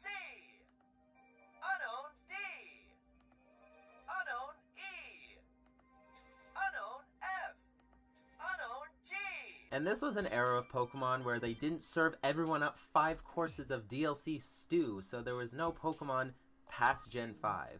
And yeah, to be honest, I wasn't expecting there to be DLC anyway, because this was right after the Wii and DSi eras. A time where updates and patches and everything to do were not a thing, because the games were practically finished, and the mystery gifts were built into the games anyway. So we didn't need a million updates to make the game perform as well as I do in bed. If they wanted to do another Pokedex app featuring the Gen 6 Pokemon, they would have just copied and pasted the original models and charged another $15 for another pointless app that's already programmed into the game, with no updates. Like, these games also didn't really have DLC either. I know that's a hypothetical situation, but for example, the Smash Brothers DLCs being made free in the next game, it doesn't give me hope for what Nintendo would have done for this. But anyway, since it's a Pokedex, it has a voice. And that voice being Mark Thompson, who has been part of the Pokemon series since the Johto arc of the original anime. And he's obviously the voice of the Unova Pokedex in the anime. Zebstrika, the Thunderbolt Pokemon, and the evolved form of Blitzel. Samurott, the formidable Pokemon, and the final evolved form of Oshawott. Simipour, the Geyser Pokemon, and the evolved form of Panpour. Drillbur, Conkeldurr, Dimple. Oh, that's how you pronounce it. Unfortunately, he doesn't read the entry like in the anime, so it kind of sucks. 0 out of 10. You can also change the languages very easily in the settings, so you can learn how to pronounce Pokemon names in German if you want. I mean, I did say earlier that it wasn't a game, but that's not entirely true. There's Pokemon Challenge. It's just various Pokemon multiple choice questions like, who's this Pokemon? Who's this Pokemon but Pokedex entries? And guess the unknown forms. It is actually really fun at times and does test your Pokemon knowledge. There's also a whole Gen 5 move dex, as well as a list of every Pokemon that can know said move. AR Viewer is exactly like the AR cards that came with every 3DS, but with Pokemon instead. Scan one of the codes and it spawns a really small 3D model, and it's kind of garbage. I bought this right before the eShop closed. So yeah, you can't actually buy this anymore. And I'm glad I own a piece of Pokemon history though. We're all just a bunch of suckers, aren't we? But where did that suckage start? Pokemania was all the rage in the 90s. You couldn't escape it. People didn't know what to make of Pokemon back then. It was out of control. It's Pokemania everywhere, from Burger King to the king of internet retailing.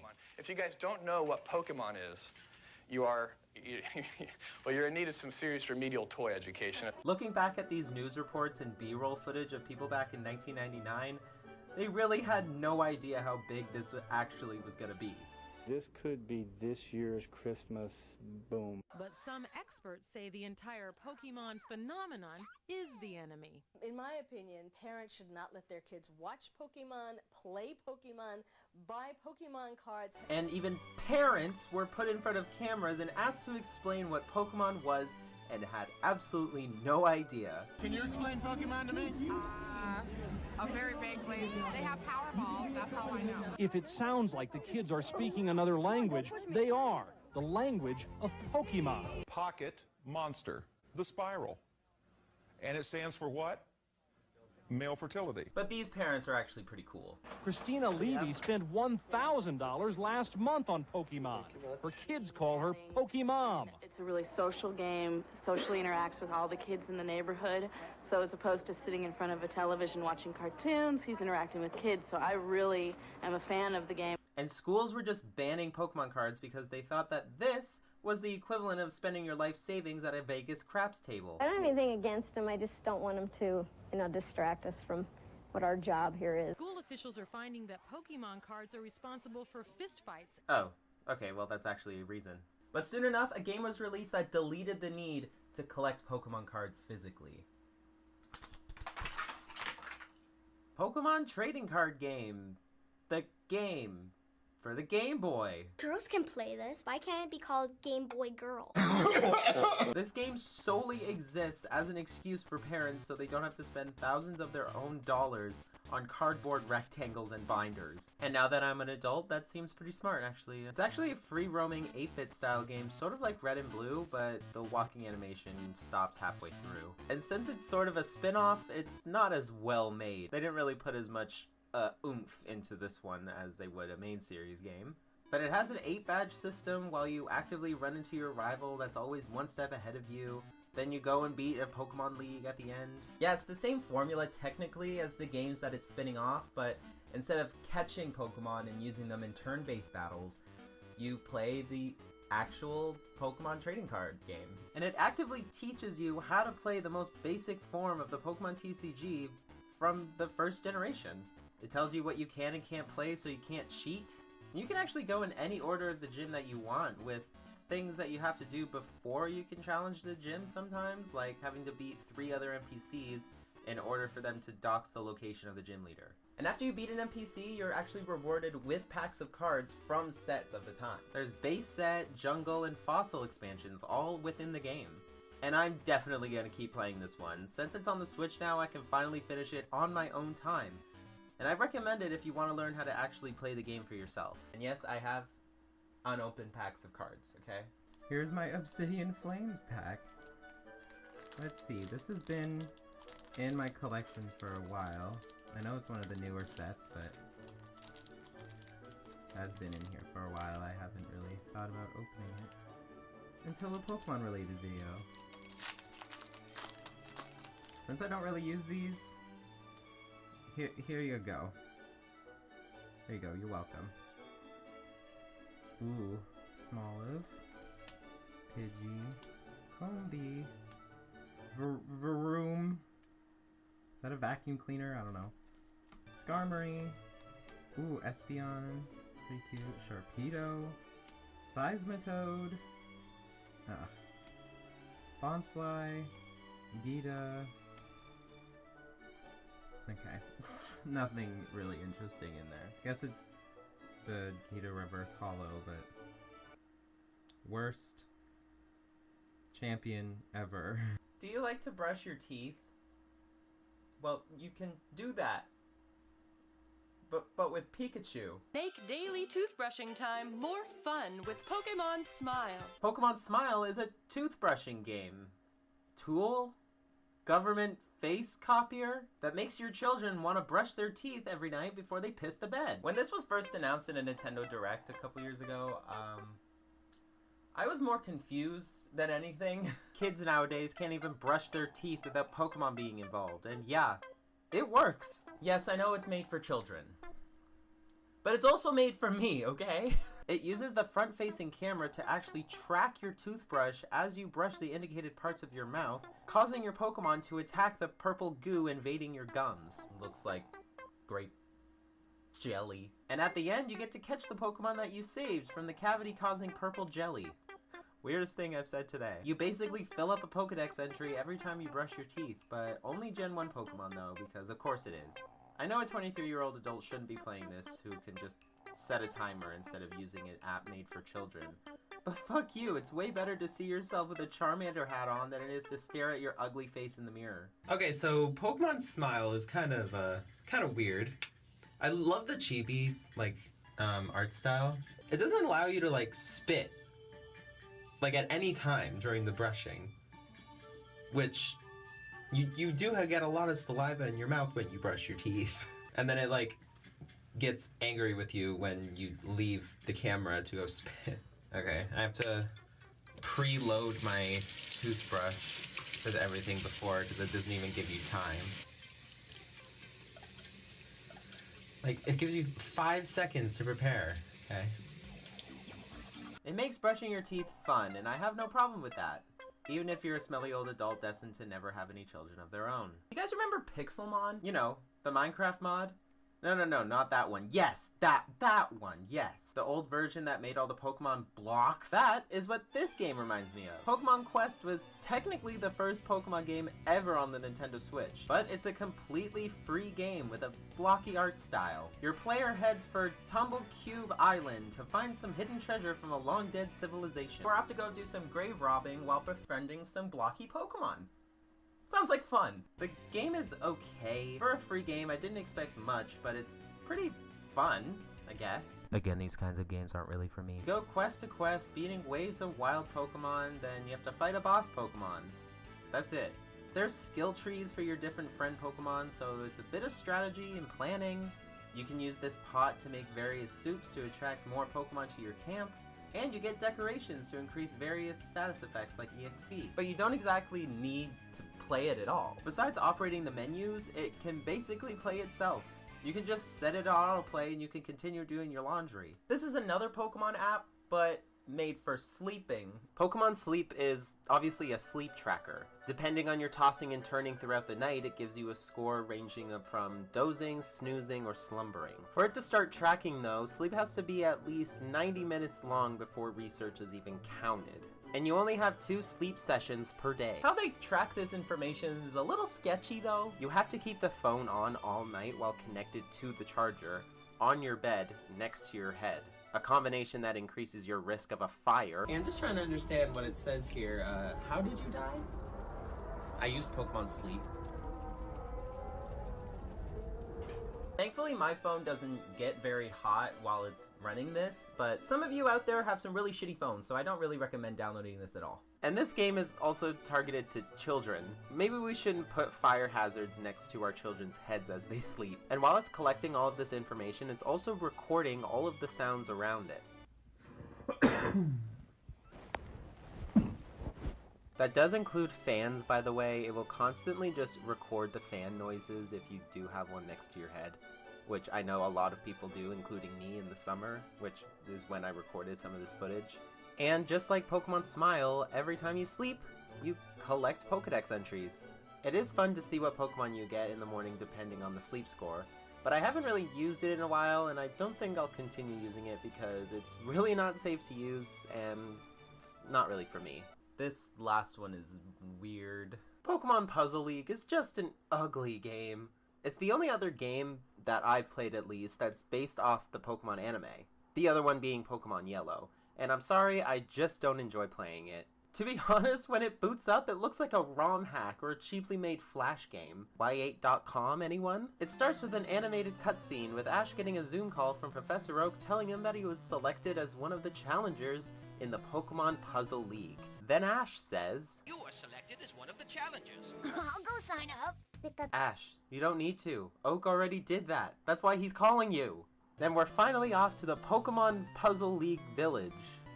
Weird name for a town that's named after the game that's most popular in it. Pokemon Puzzle League is sort of like Tetris Attack, where you gotta match rows of the same Pokemon type together. My brain just can't process it very well. If you like it, good on you, but I feel like I need to turn the video games off now after playing that and go out and, I don't know, touch some grass. I mean, I would touch grass.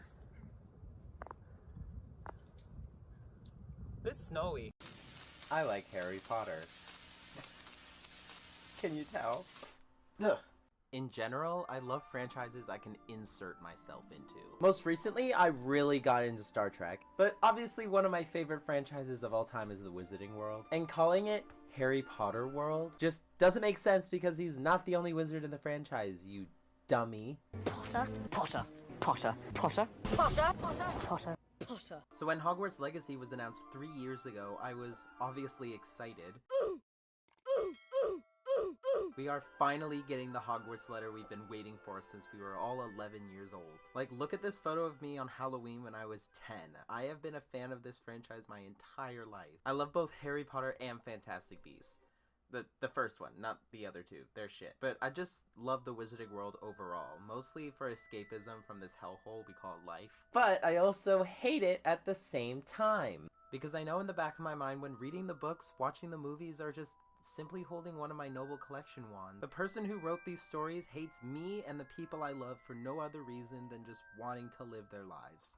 I'm here for all of the witches. But I'm not talking about human rights hating TERFs. So. Let's just focus on Harry Potter for right now. And since I've been a fan of the series for almost my entire life, I have accumulated some stuff. All my books right here. Then I have some necklaces and stuff I got off Etsy. I think I got this for Christmas one year. All my movies.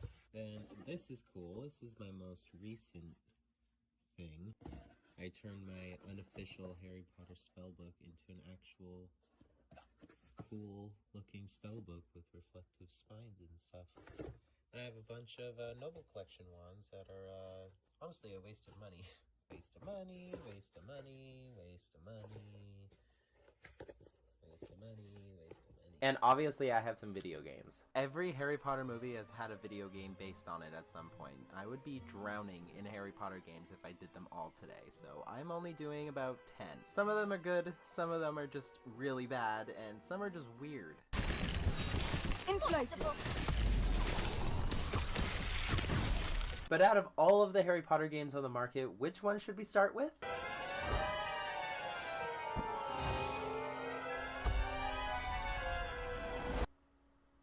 What, not what you were expecting? Harry Potter Puzzles and Spells. You complete puzzles to unlock new spells, collect fantastic beasts, mix potions, all kinds of magical fun things. To complete said puzzles, you have to get a certain amount of things in a given amount of tries. Could be either the house crests, beans, platform 9 3/4 tickets, or just chocolate frogs. And all the stages are different scenes from the movies. I mean, I barely got through the Philosopher's Stone, but I'm assuming it could go as far as Deathly Hallows Part 2, but I don't care enough to bother. Nice work. These character models make me uncomfortable. Oh look, you can edit your avatar, who I affectionately named TrAsH. And this is what TrAsH looks like. And get this, you can put banners behind your character, and there's a number of pride flags, including the trans one. Does she know about this? And if she doesn't, don't tell her. We need to keep this a secret between us girlies. Shh. This one really wasn't bad at all. It doesn't try to trick you in any way on what's going on, unlike some iOS games. Have you ever seen an ad online for a game, but then when you download that game, it looks nothing like the ad? It's a good Candy Crush clone for Harry Potter fans, and just like Candy Crush, it's hella addictive. You know, I'll gladly keep this game on my phone until I need more memory space, and then I'll delete it. Okay, fine, let's move on to a more well-known game then. Harry Potter and the Philosopher's Stone on the Game Boy Advance. Tricked you. Philosopher's Stone on the GBA is a top-down RPG in the same vein as the Game Boy Legend of Zelda's. It was also distributed by EA Games. More like You go room to room, learning spells.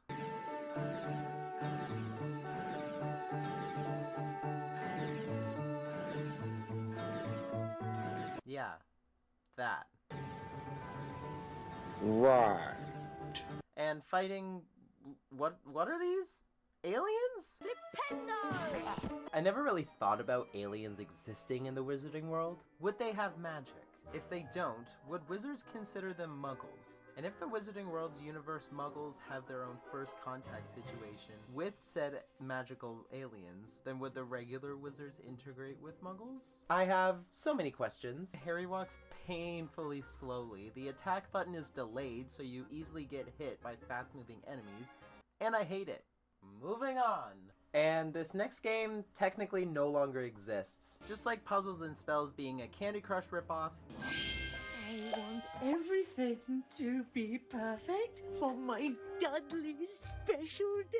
Harry Potter Wizards Unite is an absolute Pokemon Go ripoff. I can't play it anymore since it shut down in January 2022. I did play this game when it came out, and I don't really remember much about it since I deleted it straight after. Unlike Pokemon Go, where you can catch the Pokemon and use said data in other Pokemon games via Pokemon Home, with Wizards Unite, I was just wasting my limited amount of data to just really do nothing.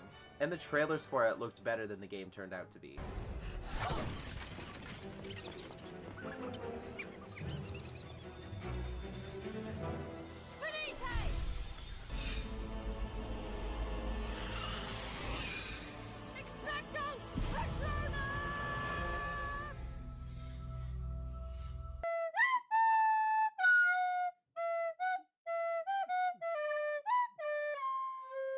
So that's probably why they didn't stick around very long. I am Madam Hooch, your teacher.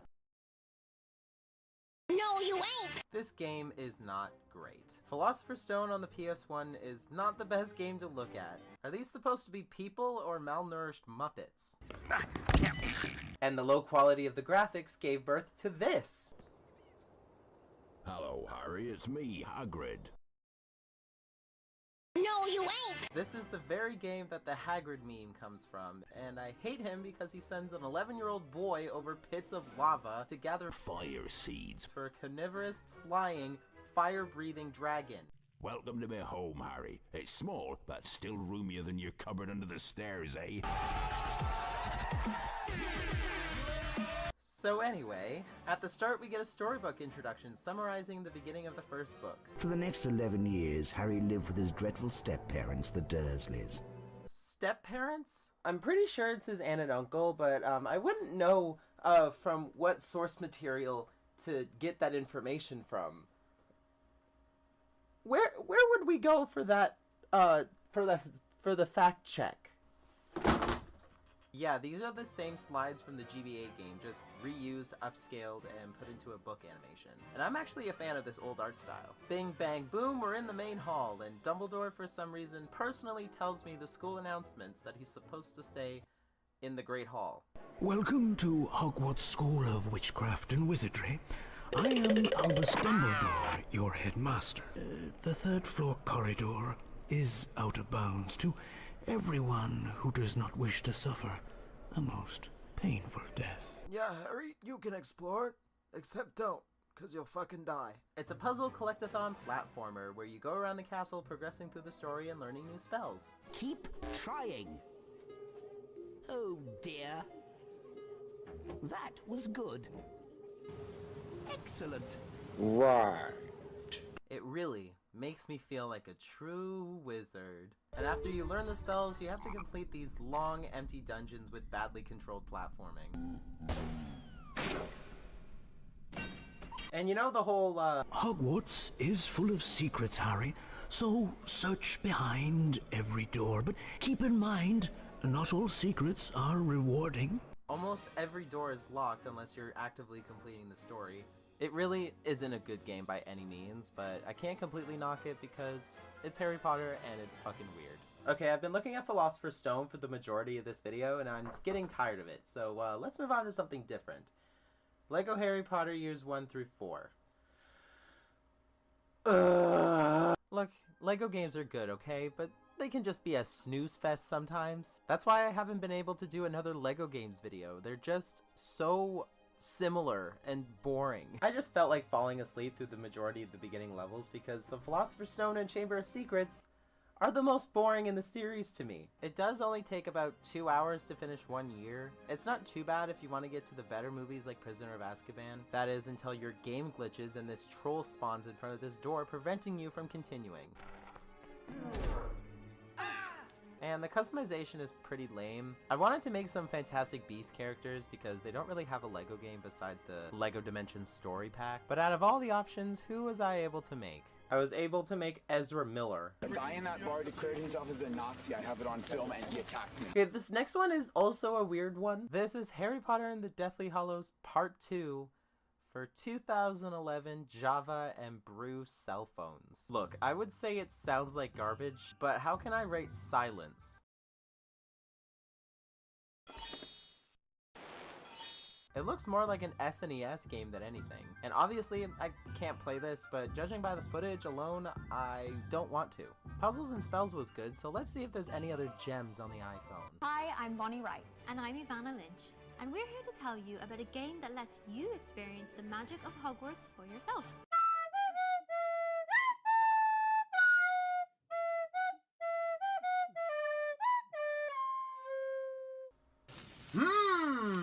Starting it up, we get a really well-made animated intro. Congratulations! We are pleased to inform you that you have been accepted at Hogwarts School of Witchcraft and Wizardry. And you can design your own character, choose your own house, and finally get to explore Hogwarts. Only horizontal, though. How could this possibly go wrong? And now I can't afford it, can I? Look! We've run out of points. Out of energy. 1 point of energy recharges every 4 minutes. Wait for your energy to recharge or buy 30 more now. Yeah, I think I'll wait. Yeah, it's wonderful, amazing, dare I say, magical. Yes, I love the magic of long wait times. So I of course deleted this from my phone and swore to never speak of it again. Lego Harry Potter years 5 through 7. This one has to be the superior one out of the two. But unfortunately, they're the same game, but based on the most interesting movies. And the graphics are way better to look at. Everything except one thing. Oh, Jesus!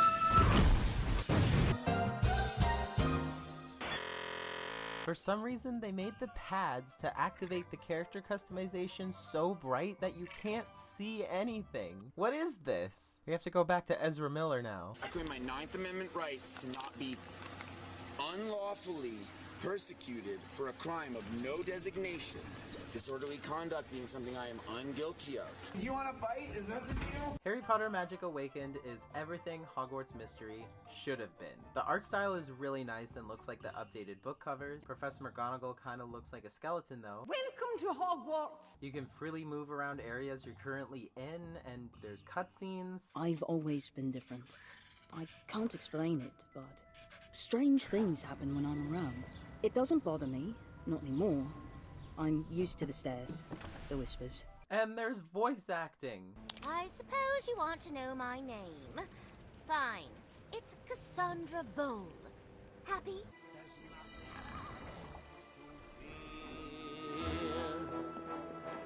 I'll find right where you belong by looking between your ears.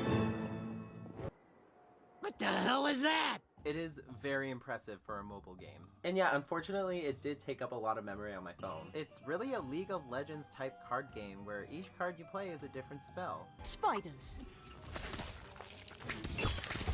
Incendio.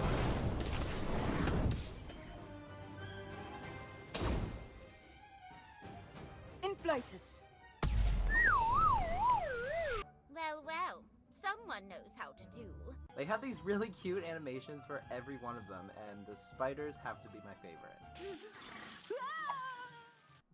I love it. Don't get me wrong, the game is really well made, but it's not really my thing. So if you like card game based combat, then this is the game for you. Obviously, I wanted to save this for last. I played the PS4 version that I checked out from my local library. I'm supporting my local library, folks, not a turf. Take that, just kidding. I had to cover up the library's logos so I didn't dox myself. This is the game every Harry Potter fan has been waiting for. Hogwarts Legacy is an immersive open world RPG. The character you make is a new 5th-year student who holds the key to an ancient secret magic that threatens to tear the wizarding world apart. So I guess it's pretty normal for 15-year-olds to get manipulated by older men to save the world with their mysterious magical powers.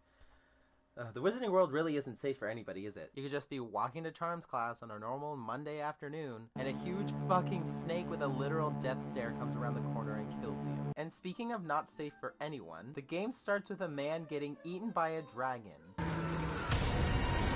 making them see death and traumatizing them to the point where they can now see thestrals. Like, damn bro, I'm just trying to go to school. We can finally experience and explore the grounds of Hogwarts the first time. The castle and its grounds take inspiration from both the books and the movies, but set in the 1800s and not the 80s and 90s. The designers put so much detail into this. You could literally read lines from the books and they will line up completely. And I'm not going to show much of the story, if at all, because you should probably play the game for yourself, if you already haven't. I picked Hufflepuff, of course, because we live in a literal greenhouse and grow so many herbs. So if you don't like Hufflepuff, you're lost.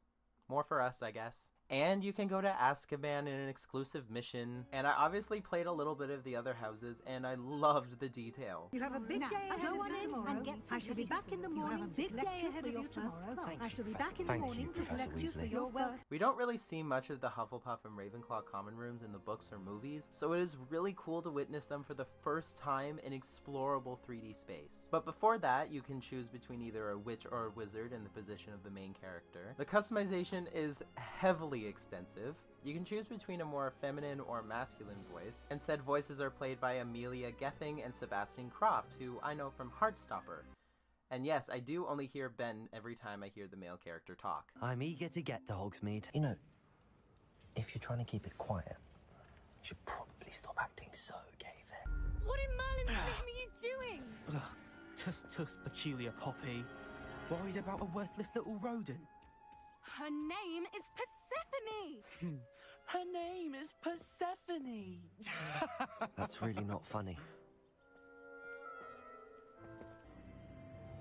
What's that you've got there? Might this sudden visit to the Wand Maker have something to do with our mutual pursuit? I have no idea what you're talking about. That repository is my birthright! You don't have to be such a bitch about it. Oh, and my favorite part has to be flying on a broom.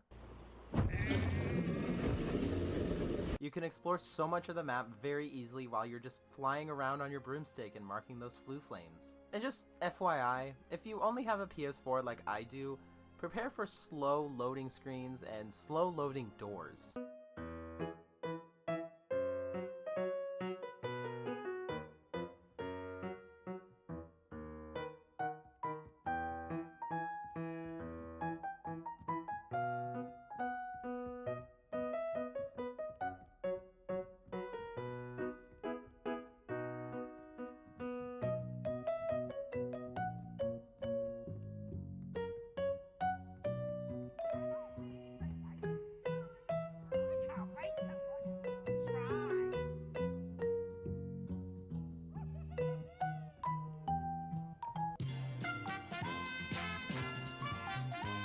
This was definitely not made for the PS4. Or any other console besides the PS5. Oh yeah, and this is apparently less lethal than the Killing Curse.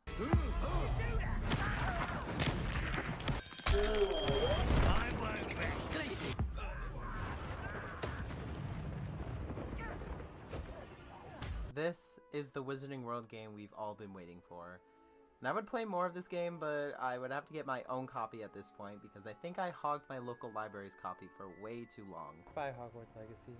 You were fun. It's gone. At least try to find it at your local secondhand store or from your local library like I did. It is really simple not to give her money straight to her TERF wallet. That sounds like a euphemism, but she's a TERF and she has a wallet with money in it. Yeah. You know what I'm saying. And yeah, that is it. 10 Harry Potter video games. And every prop that I have used that has been official, like my Noble Collection wands and my book. My books are mostly secondhand. Noble Collection I bought way before all this controversy happened. And I will not be buying any more official merch. So, anyway, I love Harry Potter and I believe it belongs to the community now. Thank you, bye. The guy in that bar declared himself as a Nazi. I have it on film and he attacked me. Disclaimer. This video is made for entertainment purposes only. I do not own this content, nor do I intend any copyright infringement. Please support the original creators and watch Robot Revolution in its entirety where available. It might be a surprise to all of you, but I am indeed a maple syrup drinking, hockey playing, riding a moose to school in the morning Canadian. Yeah, I just love living in Canada. Just kidding. I've never played hockey. And the one thing you will find a plethora of in any town in the country is a gold mine of a store. Dollarama is one of those stores that has everything you'll ever need on a budget. It's a grocery store, a craft store, a bookstore. You can find cheap cleaning products here or face creams and shampoo.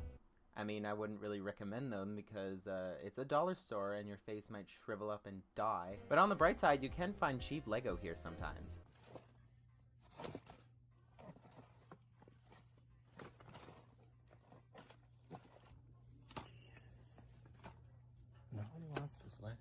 And over where they keep the cheap phone chargers, headphones, clocks, and Fortnite figures that no one wants, you'll find some really cheap and low budget movies. Movies both cheap in price and in production. And the movie I'm talking about today for this Halloween video is Robot Revolution: Machines Will Rise. Robot Revolution is a very low-budget indie film directed by Andrew Bellaware and released in 2015. And by looking at this cover, you would assume it's a kick-ass Terminator-like ripoff where a sentient AI takes over and this android superhero has to come and save the day. But nope, we get claustrophobic hallways and stairwells. But I'm not gonna say anymore, let's just watch this masterpiece of a movie, shall we? And as we start the disc up, we get a couple trailers for some other low-budget movies. Dark Space, Disaster Wars, Earthquake vs. Tsunami, and Starship Rising. Dark Space and Starship Rising look fucking awesome. Even though if you mash both of the trailers together, you wouldn't be able to tell the difference between the two movies. I grew up in the twilight of the Great Empire. We oppose this ridiculous war against the Terra Nostra. The Federation flourished, and the people were censored. You people are nothing but warmongers. And a new order would soon rise. Old Earth is to be vaporized. There's no more time for discussion. At 2300 hours, we strike. And excuse me? Earthquake vs. Tsunami.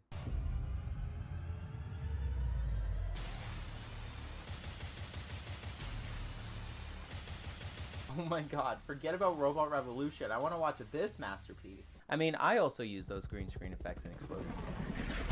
The ultimate battle of land and sea. What am I watching a trailer for? Pokemon Ruby and Sapphire? Like, is Groudon and Kyogre gonna come out of the ground? Finally, here we are. Robot Revolution, The Machines Will Rise. It was produced by Still Night Monster Movies, so yes, it was supposed to be a horror movie. Happy Halloween, everybody! Then the next studio logo is for Pandora Machine, but the logo is just this naked lady with a gun. So what exactly is the story here? In a not too distant future, every aspect of society is controlled by machines, and rampant terrorism has forced the state into martial law. While performing a routine check in a high-rise apartment building, a well-armed police officer and their android partner discover that something is causing the building's residents to malfunction, forcing them to fight their way out. Also, everyone in this universe at adulthood are legally bound to have an ID chip installed into their heads, so the ruthless police can easily identify them. So the movie starts with this lady talking down to us with a book light for some reason. Back online. Where am I? You don't remember? No, I do not remember anything. Anything since... It's one of the side effects of the decontamination process. Ugh, this gray static, I can't. You'll be seeing this gray haze for most of the movie because it's supposed to take place from the perspective of the main android, so prepare to see this gray screen for the majority of the movie. Anyway, after flying through some Nintendo 64 graphics, we meet the human main character named Constable Hawkins, played by Virginia Logan, along with her android partner Argus, who's played by either Walter Barney Barnes or Chance Shirley. I have no clue which one, it just says in the credits that these two play the android characters, so I'm assuming it's both. Hawkins is by far my favorite part of this movie. She's a badass cop with an eye patch who doesn't take shit from anyone. Shut up! If someone doesn't cosplay as her for the next Comic-Con, I'm actually gonna riot. You know what? I'll cosplay as her right now.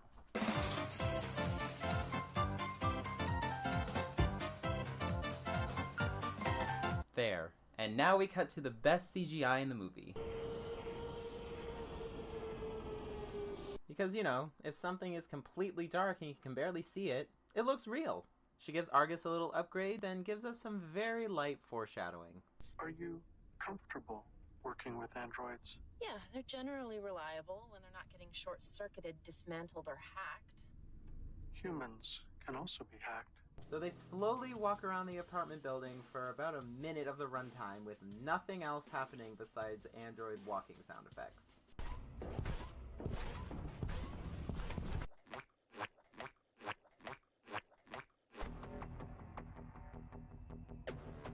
Jesus Christ, this movie's actually dangerous. Then this woman named Lisa and her son Carl confront the landlord about some noisy cleaning robot.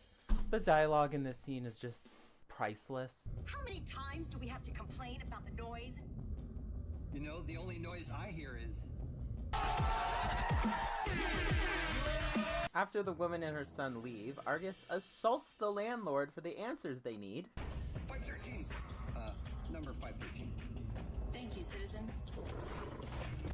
Try not to kill too many civilians before our shift is up. Huh? My serve and protect protocols are up to date.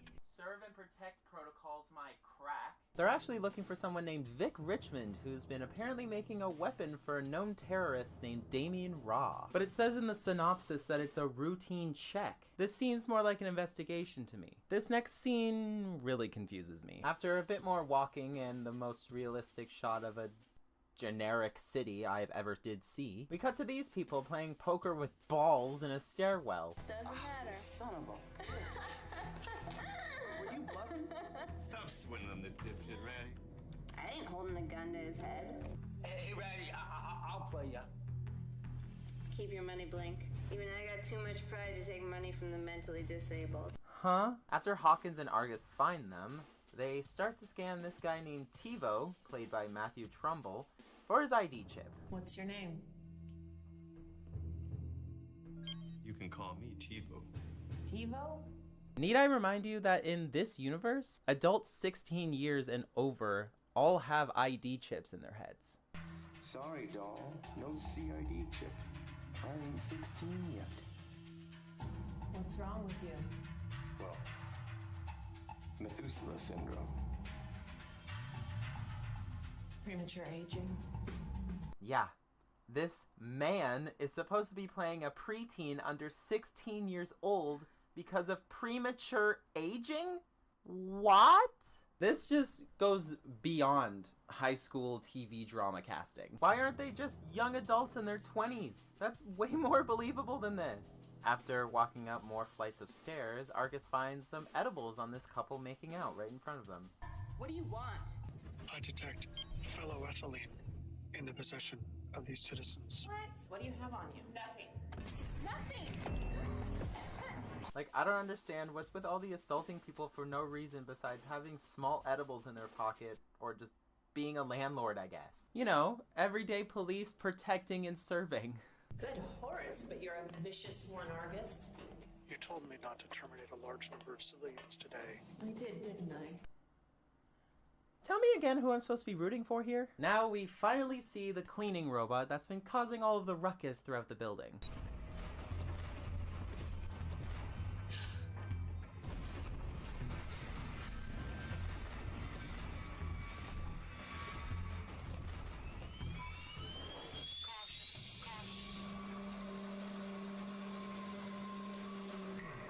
I mean, to be honest, for a low-budget movie, they really did their best with this robot. Yeah, it still looks like shit and doesn't look real at all, but it looks cool at least. It even has mechanical eyebrows just to show when it's about to get angry. So we finally arrive at Vic Richmond's apartment. So, get comfortable, grab a snack, refill on your popcorn, because we're going to be here a while. What do you want?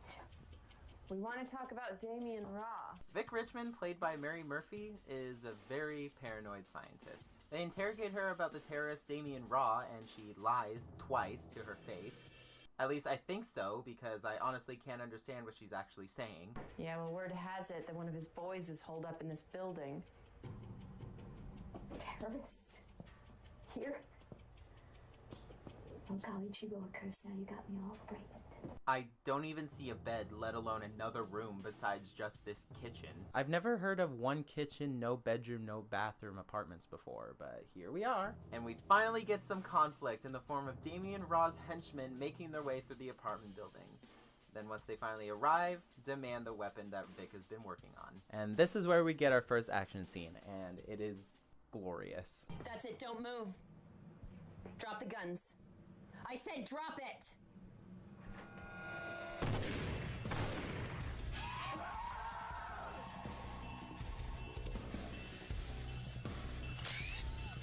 So because of this little squabble, the weapon is primed and goes off through the ventilation system. And now we cut to some random people that live throughout the apartment building. The couple that were making out in the stairs earlier, now in the basement.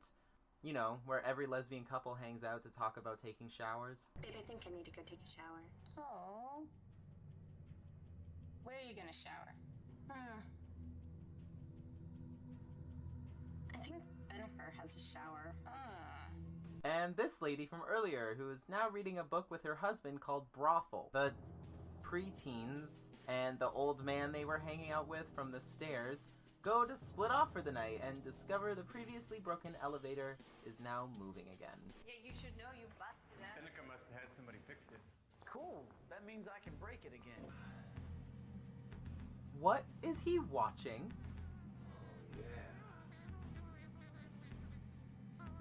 Animal Crossing porn? Why is it making those sounds? Just making regular sex noises would be way less weird than this. And now because of that weapon going through the ventilation system, The couple, the cleaning robot, the elevators, floor.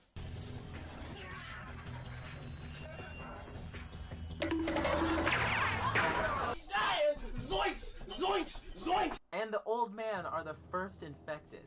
but by what exactly? That weapon Vic Richmond was working on, it was actually a mechanical virus. Invisible nanobots with the prime function to assimilate and convert everything with a microchip. That includes human ID chips that were installed into their brains. So Argus, Vic, Hawkins, and one of Ra's henchmen start to make their way to the lobby, but run into the teenagers in the hallway still trying to get their friend out of the elevator. Pig! I mean, officer, you gotta help us here. Our friend's trapped in the elevator.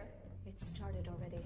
But he already died from the possessed floor, so can't really do much. Then the already converted old man walks out into the hallway, and they just stand there and watch him for about a minute.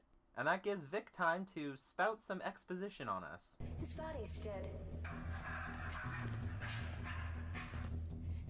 The nanobots are in control right now.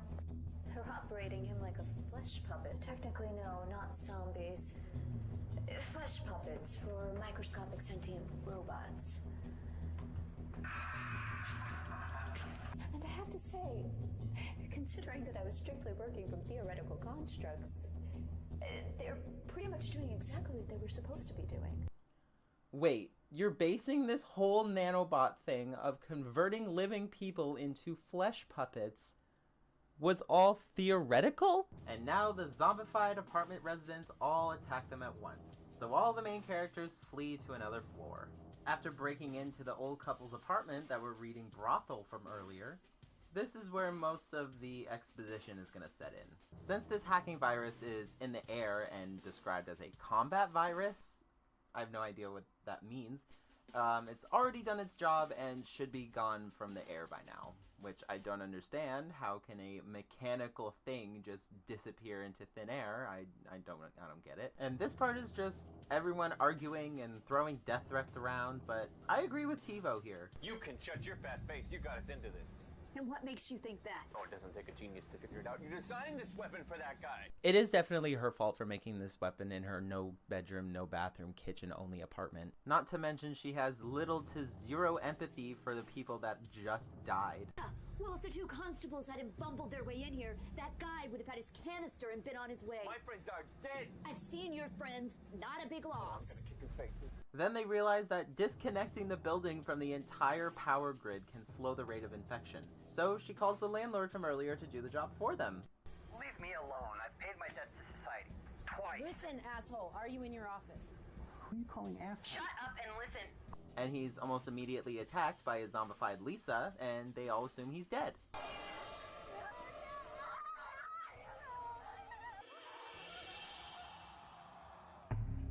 What a hero.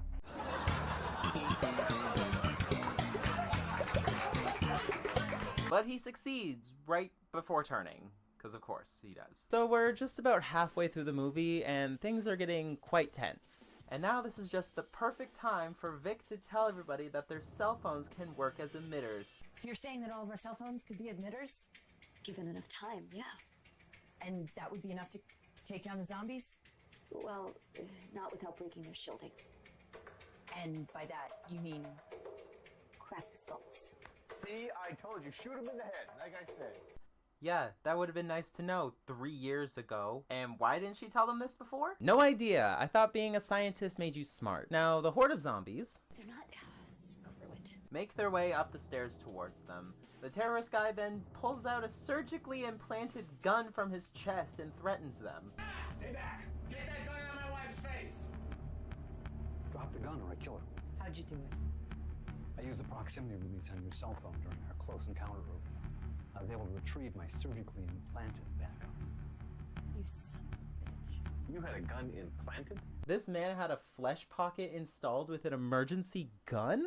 He then tries to leave stupidly, letting the whole horde inside. They're all attacked, only leaving TiVo, Hawkins, and Vic alive. After more searching and walking around for no reason, and I have absolutely no clue what floor we're on at this point, they find Carl alone in his apartment building right before they encounter the cleaning robot again. So Hawkins and Argus distract it and flee into the basement.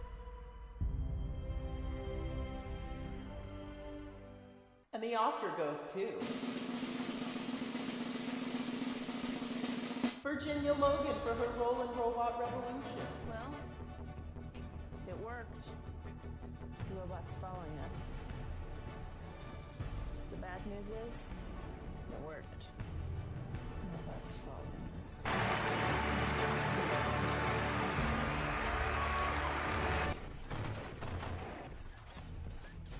The damn robot's got a laser cannon! What appeared to be a decommissioned military drone. Why is this in a residential apartment building with children? These shootouts are just art.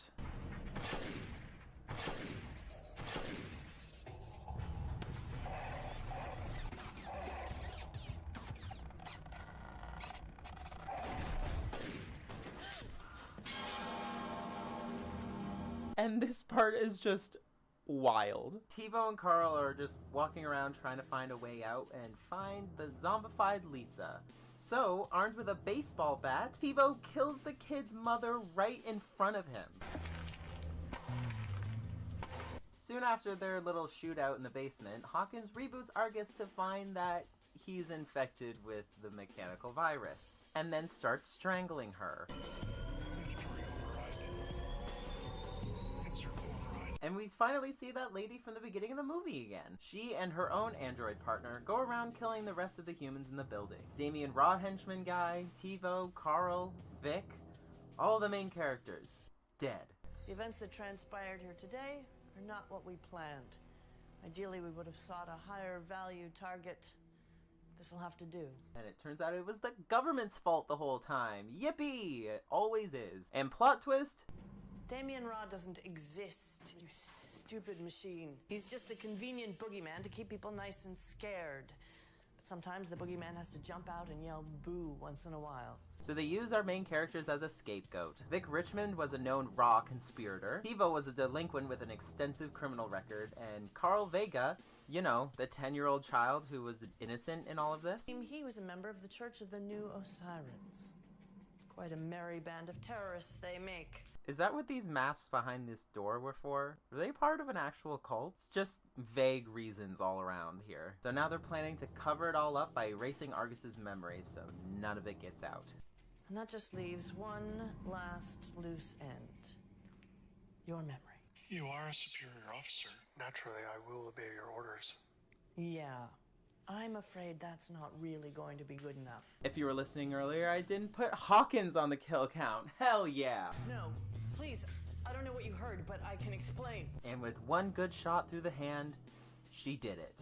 She saved the apartment building, not the whole world like it shows on the front cover. False advertising, I think. That was definitely a movie I got at the dollar store. To be perfectly honest, it's not horrible. It could be edited down a little, so there's not that much walking around with nothing happening, and the gray static is really annoying to look at and takes up a lot of screen time. Movies don't usually use every single piece of footage they film. That's why they have a deleted scene section. But all in all, it was a really good low-budget movie.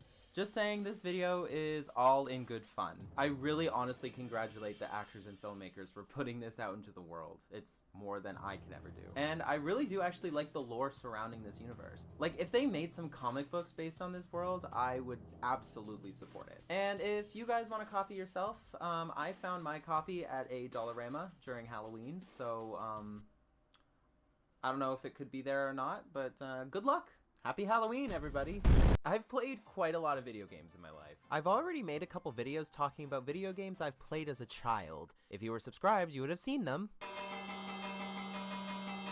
I don't really remember playing a lot of video games when I was a little child. Before I had a DS and could play Pokemon Diamond for myself, my parents resorted to getting me this. The new electronic talking Pokédex is here! But the earliest video games I can remember is going to school in 2005 and 2006 in my kindergarten classes when we went to the best place in the entire building, the computer lab. And this was for some reason located in the storage room right beside the library or something. And it had rows and rows and rows of bulky monitors running nothing but... This is where the students can log on with their own school ID to play Flash games. Eventually the teacher catches them and kicks them out for using the computers inappropriately. Totally not from experience. But for me, it was the best time because I hated my class and I hated my teacher. So yeah, it was sort of my first form of escapism in my life, then it spiraled down from there. These are all old educational computer games, by the way. I'm sure there was a lot more games that I played in the computer lab in those days. These are just the very few amount of games that I remember playing in school, but it's enough that I can make a video about them. But since I played them about, how many years ago? 18 years? I have not played these games in 18 years. I can't actually physically play them. I have to get footage off the internet for them. And they're all down in the description, by the way, if you want to go rewatch that footage. Okay, so let's boot up the old PC and launch game number 1.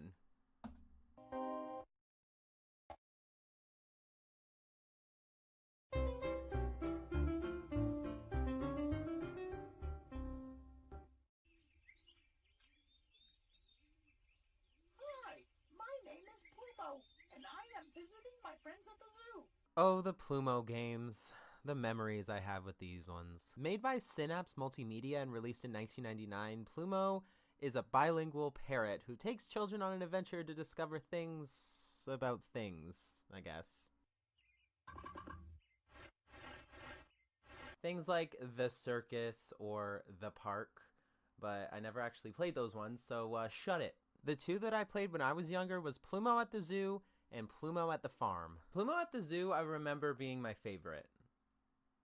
I think.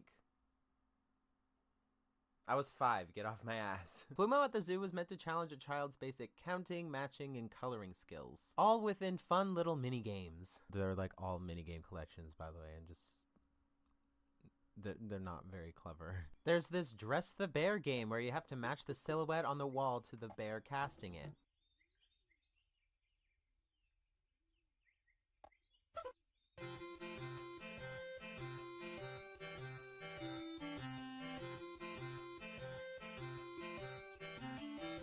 I don't know why, but the bear was my favorite character as a kid, but now I know why. He's definitely a stoner. Then there's a game where you have to match the shape of the animal that was swallowed by a snake. What the hell is this, Anaconda? How big are these snakes at this zoo that are capable of swallowing whole elephants?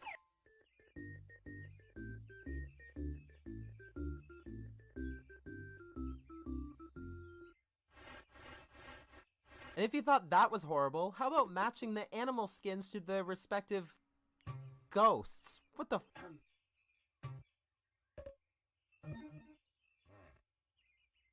Does this zoo have a poaching problem? Bye-bye. Come see us again. Now that my childhood has been ruined yet again, let's move on to Plumo at the Farm.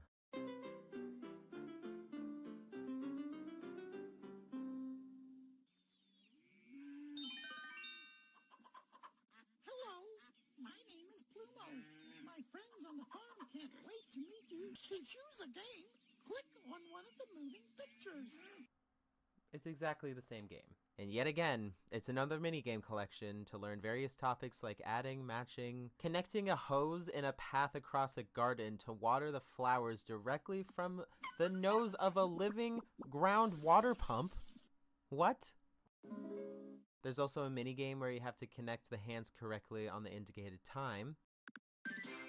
And the sun melts the earth from being so close to the atmosphere. Next are the house games. I know, that sounds weird out of context, I know. The early Learning House games are basically just minigame collections, all based on a different subject. But there was only one out of the series that I didn't play when I was younger, and that being Trudy's Time and Place House. Hi, I'm Trudy. Come play in my Time and Place House. starring this really scary looking alligator thing, and my headcanon is that this house is a TARDIS, because you can literally control time and space with it. Hour.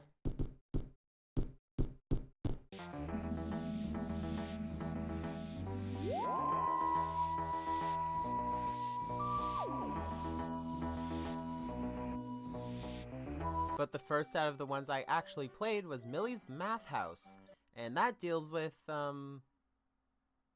don't know.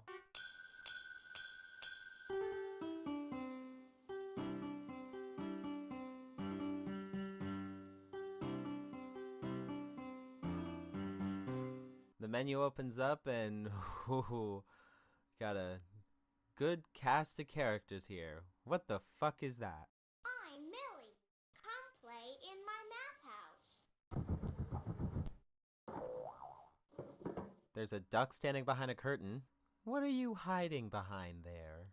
Hi, I'm Dorothy. Let's play What's My Number? And it's just basic counting, adding, and subtracting. Put as many objects on your side of the stage as Dorothy tells you to, obviously making you do math in the process sometimes. Very good. 6.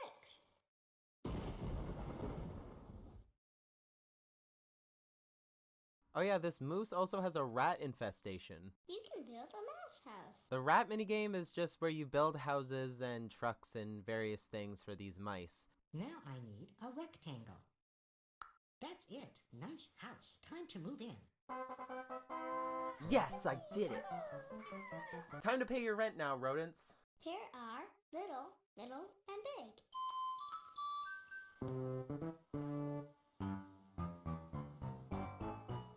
Put those grippers away! Hey, Amy, what the fuck is happening? Oh my god, those dogs are barking! You know what they say about men with big feet? Big shoes. What else did you think I was gonna say? They're just giving it away for free. Should I censor this? You just have to match the shoe size to the respective feet until the shelf is empty and it starts all over again to satisfy these living jelly beans who talk like this. I'm little. Shoes, please. Nice fit.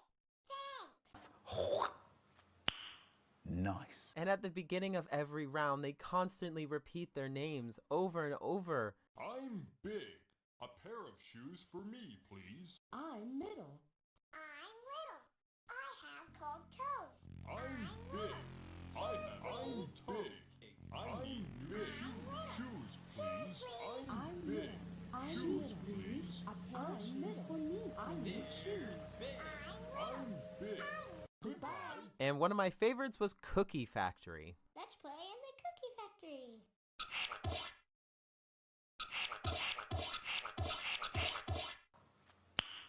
Nice.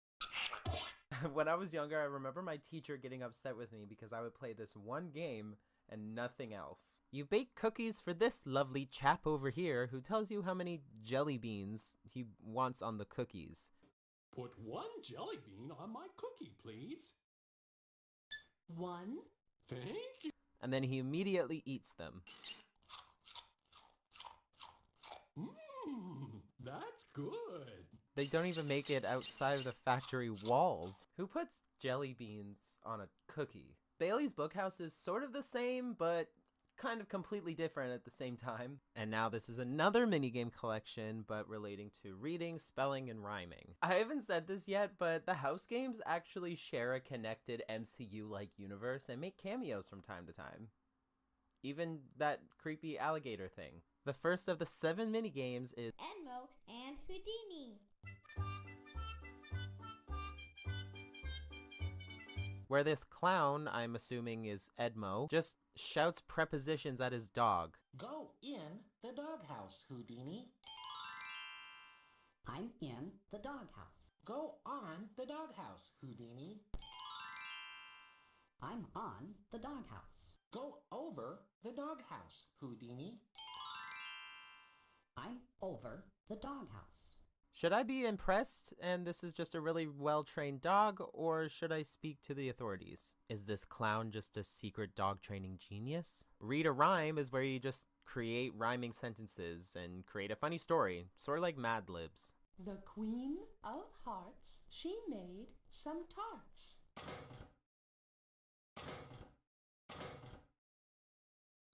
Someone has stolen three of my tarts! Georgie, Porgy, Pudding, and Pie kissed the chimp and made her spy.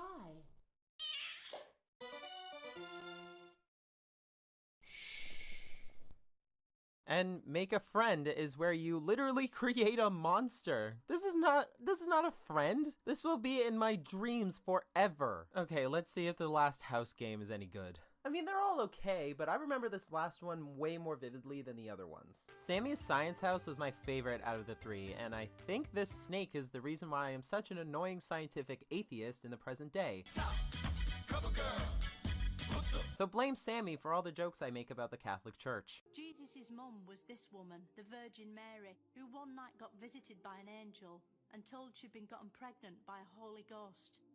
Of course, actual ghost is ectoplasm, which only contains ghost sperm. In Sammy's Science House, you learn science. You know, like biology and the weather and that sort of stuff. Spring at Acorn Pond. Acorn Pond is just the narrator telling you facts after clicking on a PNG of an animal. 60 degrees Fahrenheit or 16 degrees Celsius. Warm, rainy weather helps plants grow.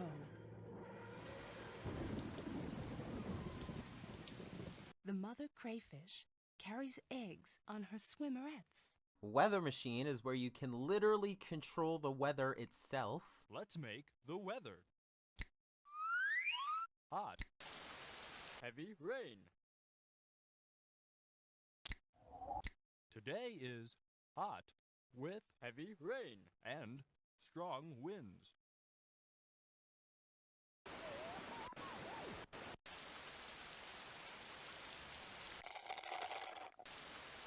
Today is hot with no rain and strong winds. Holy moly. All right. Holy shit.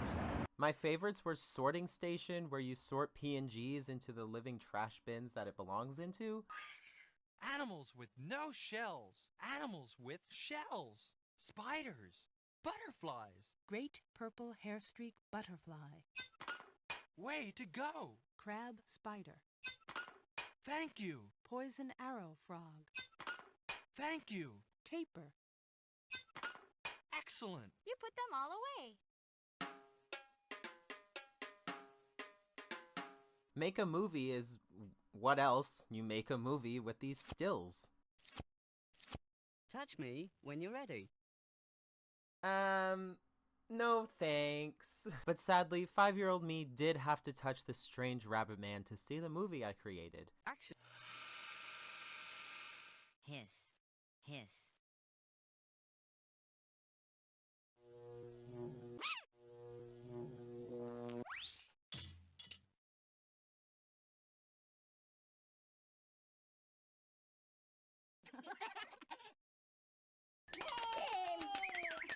And I think I played this game more than any other ones. And for some reason, just seeing the movie that I created playing out in front of me just captivated me.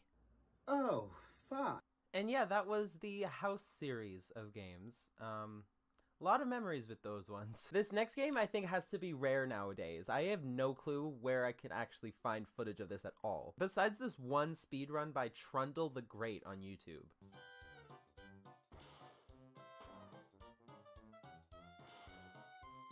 This was the version of Math Circus I remember. Not the original or the Leapfrog branded shit. This is Math Circus. Do I still hate it?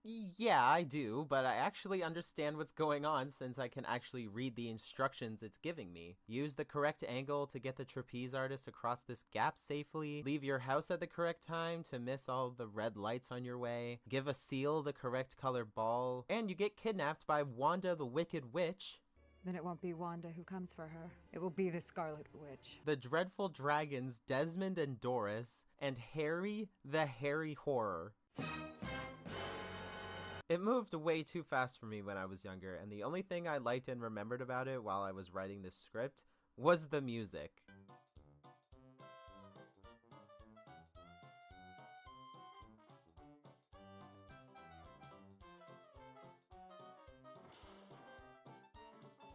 This last one I think has to be a fan favorite.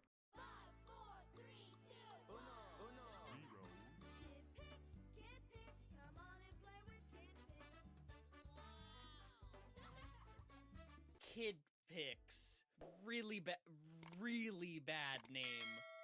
Really bad name. This was the best time waster in those early school computers. It was basically just a souped up version of MS Paint.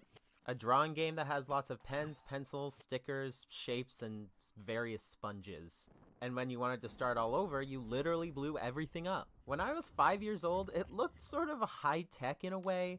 Everything moved, it had sounds, some of them had 3D sprites and animations. And this guy, the undo face button. His voice was very robotic and funny and has become a little bit of a meme a while ago. I made a boo-boo, yeah. I don't really remember my teacher using this program in lessons or anything because my teacher thought fun was something that needed to be punished. And even now, I don't even remember drawing anything memorable. I was probably just fucking around, drawing scribbles and placing stickers till I got bored and nuked the whole page. And I'm glad I have a platform where I can show people this sort of rare content that I grew up with, and I'm gonna continue getting nostalgic on this channel. So yeah, those were the games I could remember playing in the computer lab as a very small child with no responsibilities. Oh, the good old days of 2005. There could be more of these games, but I just don't really remember. It was 18 years ago. I played these ones, get off my dick. I definitely will be doing some more childhood games videos in the future. So subscribe and keep an eye out for that. Subscribe. Subscribe now. Subscribe. Goodbye.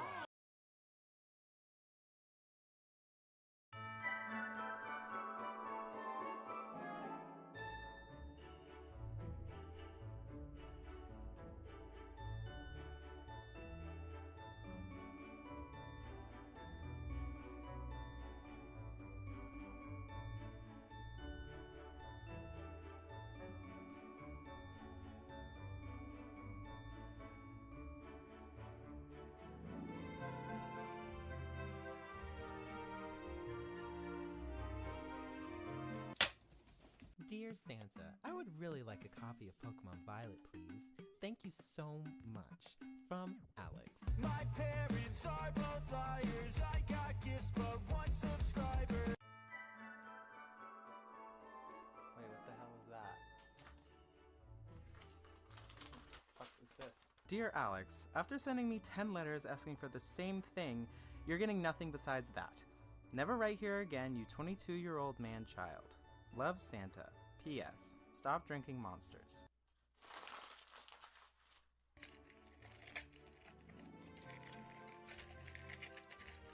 Oh my god, I can't wait to play this!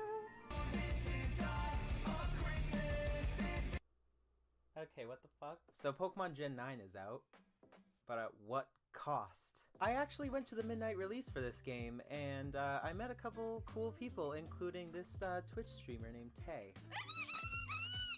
You can just call me Tay. I'm a variety streamer, Pokemon lover. Riolu is my favorite Pokemon, as well as Eevee. I played multiplayer with her on stream a couple times, and we actually had a Riolu meetup one time. And I accidentally cheated while in our first battle, live on stream.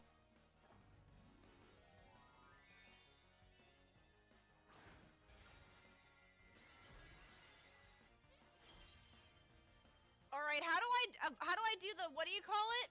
How do I transform my Pokemon? I don't think I can do it yet. Oh, that's not fair. You challenged me to a battle and I can't even do the form thing yet? Wait, why'd you get to the battle? I cheated, I'm sorry. I was like, you want to battle me when I can't even do that thing yet? And it's like, that thing, well, it wiped out my entire team. That was a good battle, though. You got those type matchups like you don't believe. I feel like shit now! Yeah, that's a bit embarrassing. So about 2 months before these games actually came out, I wanted to go back and revisit some of the older games, you know, X and Y, Emerald, maybe Pearl, or even Moon. I've been trying and failing at Pokemon Shield for a Nuzlocke video, and since I suck at Pokemon, I'm just gonna accept that it's never gonna happen. Under my tree, I think that my Christmas has died. Most of this first beginning part will probably be skipped, but I do want to show something that is upstairs because I think it is hilarious. So if we go upstairs into, this is Leon's room, okay? The top shelves are filled with books that seem to be hard to understand. Only adults read those types of books. Leon is so busy that he hardly comes home, but I would like to keep his room clean and tidy. She does know about it. Okay. Good job, Grandma. Good job for keeping it a secret. Oh, I'm so tired of this. This is the last time I will ever replay Sword and Shield. Honestly, Pussycat Dolls are way better background music than most of the music in this game. Hop, what are you doing? And I think you all know what number I'm gonna put down. And now I hate looking at them on my Switch menu, so I wanted to go back and remember the simpler times. You know, the games that make you feel like a kid again, you know, without any taxes or jobs or depression caused by existential dread. And then come back and see what Pokemon is nowadays. You know, the cause of the existential dread. This is in no way a comparison video, I just wanted to go back and revisit Gen 1 in celebration of Gen 9's release. Oh, the 90s. This is our huge TV that is on loan. The age of dial-up internet, Cheers, pagers, and the vanilla ice cream man. Damn, what the hell's wrong with you? What the hell's wrong with you? Yep, she likes me. And the release of Pokemon Red, Blue, and Yellow. The very famous grandfather to every Pokemon game since, and I know he's disappointed with his grandchildren, and I don't think he's putting Scarlet and Violet in the will. I'm about to say it. The games in Generation 1 are a great time, but they are not the best Pokemon games in any sense of the word. I'm sure the moment I said that, most Gen 1 fans are raging down in the comments right now wanting to start another Gen war. Gen 1ers? More like Gen Whiners. The Gen 1 games are still playable even today, and you have the right to play these games and none of the newer ones, and sometimes that can be a good thing. But proclaiming that Pokemon Red, Blue, and Yellow are the end-all be-all of Pokemon games is just a flat-out lie. They were amazing for the time when they came out in 1996, when all anyone wanted to do was watch Titanic over and over again. But honestly, nowadays, they're really just okay. But I still love the game more than I don't. It's just one of the most basic RPGs on the market. I've never heard a good reason why these games are the best in the series. I just want to know specifics. It's always either because of nostalgia or because it started the whole series, and those aren't the best reasons to me. I did my replay on my 3DS port so I can move my Pokemon onto my Switch and use them in Scarlet and Violet later, but I do have a working save battery cartridge, so there's that. Why do they always draw Charizard with stubby little arms? I need to say it louder for the people in the back. I liked the game more than I didn't. It's actually a breath of fresh air actually playing this after trying and failing at a Nuzlocke and starting to hate Hop's stupid face. First of all, coming from somebody who's had Gen 1 as their first Pokemon experience, the Pokemon designs are really lazy. One of the laziest. I feel like even till today with some of the new games, the Pokemon Company's design team just pick random things out of a hat. I can work with this. Seal is just a seal. They barely changed the name. Geodude is just a literal floating rock with a face and arms. Krabby is just a crab. And don't even get me started on Voltorb. It's just a Pokeball with a face that evolves and just turns upside down, with an even bigger face and a bigger mouth. And yes, I know Gen 5's Pokemon aren't any better, but I'm not talking about them, am I? And what about the sprites?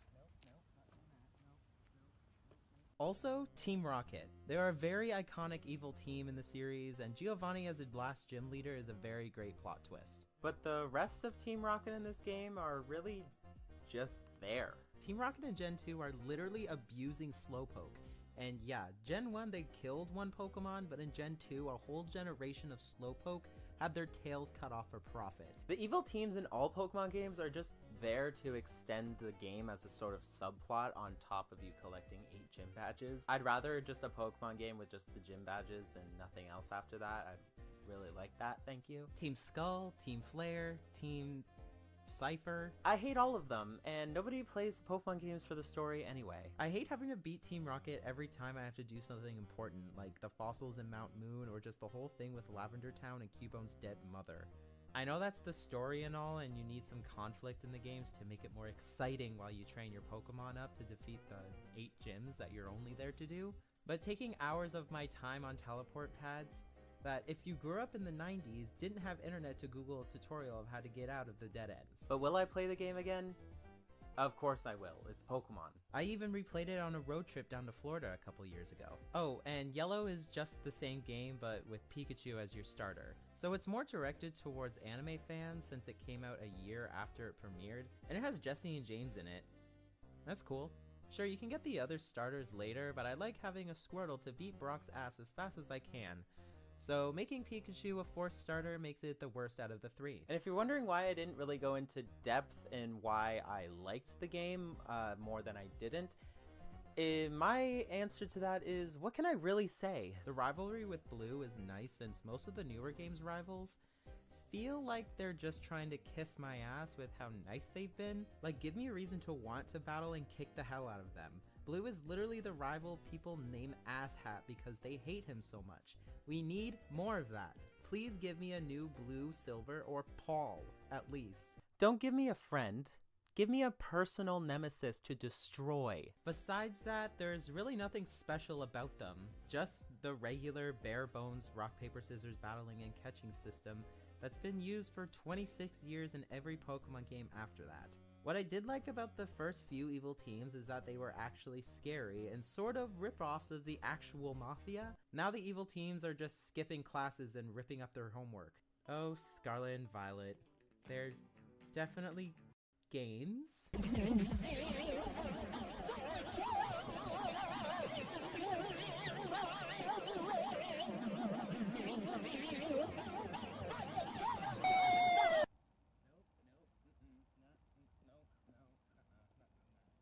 I just want to start off by saying this game is beautiful. You have full 360 movement with the camera. Even in battles, you can see the sprawling landscape that makes up this huge map. Pokemon is now an official MMORPG with you being able to play multiplayer with up to 4 other people per session. I'm not sure if it's just me, but with multiplayer comes a lot of lag and slowdown. And if your friend is walking with their Pokemon, it skips frames every time it moves, so it doesn't look good, but I'm fine with it, I guess. They added 107 new Pokemon, making it over 1,000 Pokemon species canon, so the phrase "gotta catch 'em all" is getting more and more impossible. Some good, some bad, but I'll get to those later. They adapted the overworld Pokemon encounters that originally started in Let's Go, but was definitely perfected in Legends Arceus.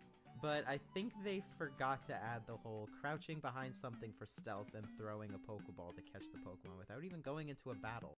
That's what made Legends Arceus stand out to me, and it might be one of my favorite Pokemon games out of the series because of it. And it's a shame it's not here.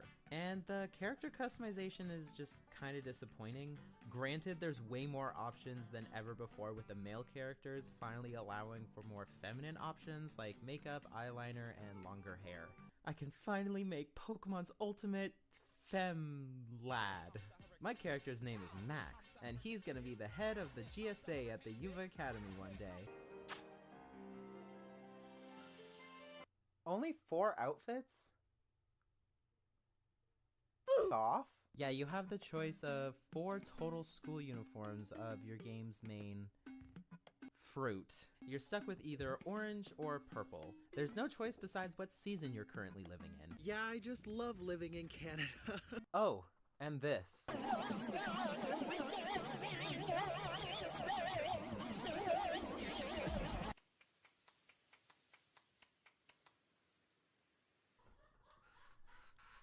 I know what you're all saying. But Alex, the game just came out. What did you expect? There is gonna be glitches. No, That is a horrible mindset to have. This game, need I remind you, is $80 at launch, and most of the world starts lagging because of the textures slowly loading in from you just walking normally. I'm sorry, did I say $80? Since I went to opening night and pre-ordered it, it costs me $90.35. I think we were all blinded by the excitement that we forgot that the last Pokemon game that came out before Scarlet and Violet was 10 months before this. I didn't notice this until Moist Critical said it in his video. I'm talking about excusing all of the obvious problems and writing them off as not a big deal when there are a lot of unacceptable, objectively broken things about this game. Why are we okay with a game launching and not really being playable for the most part? Why is that good? And I think this is a combination of a few things. One, the team behind it, Game Freak, being extremely untalented, some of the most untalented developers in the entire business, and two, them not having enough time to fully flesh out their game and their systems. And I think that's pretty obvious when you look at the last Pokemon game that came out, Legends of Arceus, being only 10 months old. They didn't even have a full year before releasing their newest game. Why are we just accepting a game that's poorly made? Need I remind you, 10 months of development that has this many problems at launch that need to be patched later. You know what other game did that? Cyberpunk 2077. It was the same situation. It feels like a beta test in an official game sometimes. Why are we just licking the bottom of Game Freak's shoes simply because it's Pokemon? And since I made fun of some of the Gen 1 Pokemon, I'm obviously gonna make fun of some of the 107 new Pokemon added to this. There's Minecraft cubes, a literal flamingo, and they barely changed the name of it. Again, I'm sensing a trend. Dogs that will give a celiac a panic attack, and God Emperor of Dune. The spice. He knows about the spice. And they try to play Wiglet off as not being the same Pokemon as Diglett. Sorry Pokemon, but you're just wrong. This is just another instance of the Pokemon Company, Game Freak, and Nintendo just pulling ideas out of a hat. I do like a lot of them. Graveyard is the goodest of good boys. Flittle looks so much like a Tamagotchi that I named mine after one, and Orthworm is just a hilarious name to me. The Spice Malone. And the story is fine, I guess. If you care about it, go play the game. But I'm honestly not here for the story. I'm just here to catch Pokemon and Shiny Hunt. That's really all I'm here for. To be honest, I really don't care about these people. I legitimately don't even remember their names while filming this. So to end this video, remember, I'm not comparing these two games whatsoever. They're completely different games separately. I just wanted to go down memory lane a bit and knock off 2 games out of my list with 1 stone, so. And remember to follow Tay on Twitch whenever you get the chance, and also subscribe to this channel for more mediocre content. But before I go, one last question. What would make these games 10 times better? Voice acting. So Christmas is soon. It's like 316 days away, so obviously it's the best time to make a video about a Christmas game. On December 6, 1964, a snowman called Sam told the story of a little reindeer named Rudolph. If you want to watch the movie, right now it's on YouTube for free, and if you're one of those people who haven't seen this movie, it's only been out for 58 years now, this movie won't even prepare you for this. Rudolph the Red-Nosed Reindeer on the Wii. I beat it in 11 minutes. Now that's not a joke. I beat this game entirely in 11 minutes. Go down to the description and you will see the gameplay footage I recorded for this video, and you will see 11 minutes of recorded gameplay for this. I really don't understand this movie tie-in for this 1964 Christmas claymation film about Rudolph the Red-Nosed Reindeer. And when did this game come out? 2010. Here are some other games that came out in 2010.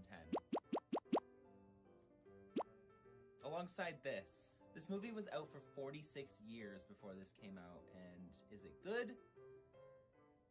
Absolutely not. Rudolph the Red-Nosed Reindeer time. But you're gonna see me actually playing this and seeing how I do it. I mean, they have 3D models of the characters already. Why didn't they, like, just reuse this in the menu? And how many mini games are there?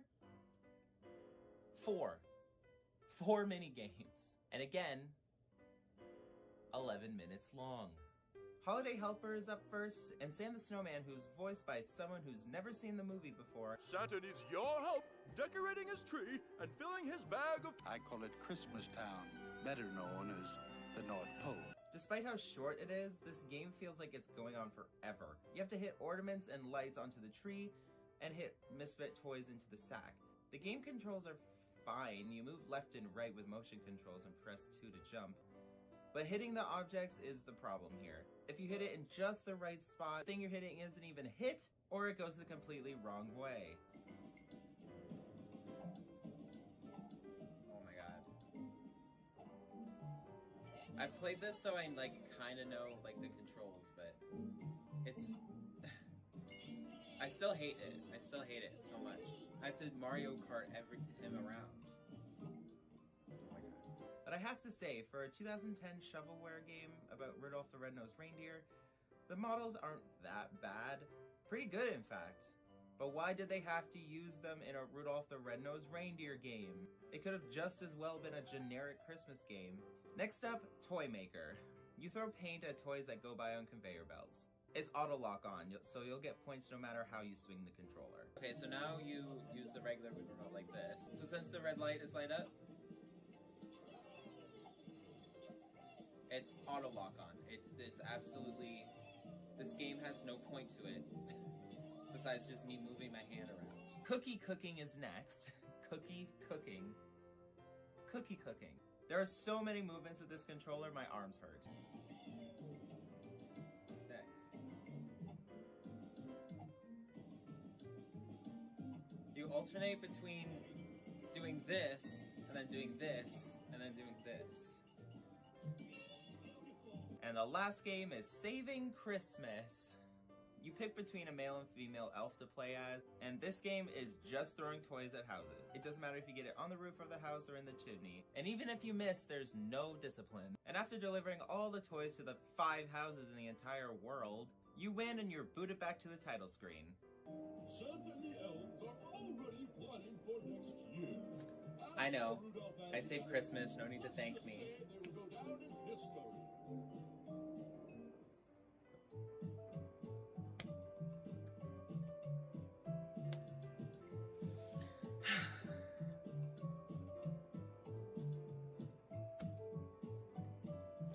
I spent $5 on this game. Well, that was fun. A game about Rudolph the Red-Nosed Reindeer is a cute one, but only filling it with 4 minigames that takes 11 minutes to play puts it in the shitty shovelware category that no one should even buy or even think about. But people did buy this game, so naturally, they released Santa Claus is Coming to Town the next year. If they got the rights to the movie to make this game, I'm surprised they didn't use original clips from the movie considering the total lack of originality. Oh, that's right, they put all the effort into Rudolph's ass. Thank you to Candy Evie and 8-Bit Dino for inspiring this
Test microphone. Okay, cool.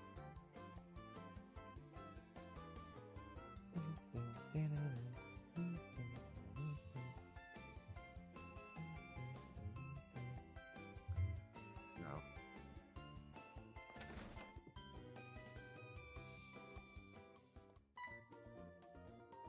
Oh.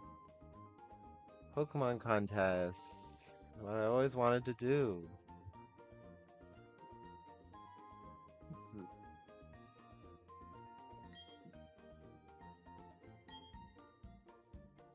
Please get me to that one city with fucking clothes store, please. I want something else. I'm a girl and I need clothes. I need clothes options. Give me clothes. Mind you, I'm that kind of gay that literally overpacks outfits. I had like 5 outfits picked out for a Toronto trip for 4 days. Obtained a dress, finally. Yeah, but I'm not doing it.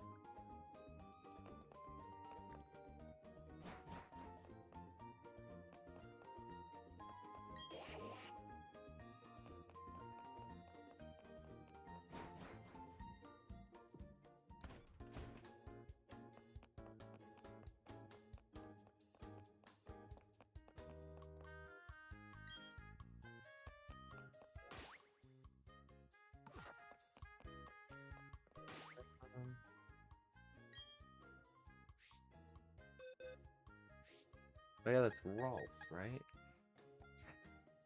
That's still Rolf's. Sweet. I picked this one specifically because it's in the moon ball. I like the moon ball. But I got a Butterfree on my team now because I put Caterpie on. The reason why I'm not changing the cards on the screen is because these are the cards I picked and what they're represented by in the stream, so yeah.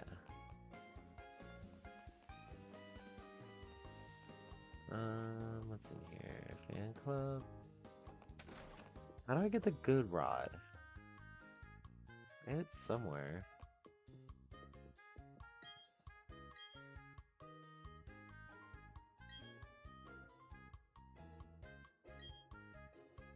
Okay, this is just a Poffin advertisement. Okay.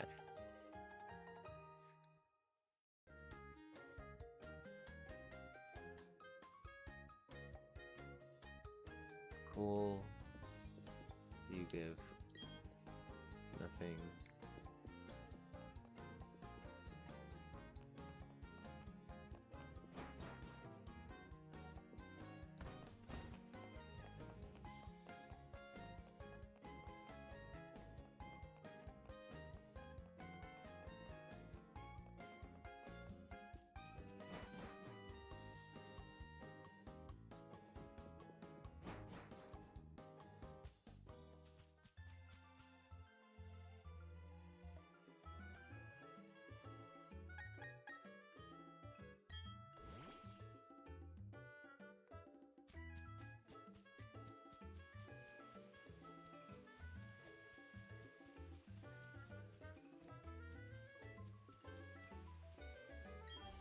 I don't remember Monferno being one of the Pokemon eligible for this, to be in this area. I thought it was like Pikachu, Drifloon, yeah. Like, cute Pokemon. Monferno's like a mean looking, like, cool Pokemon. It's not really cute.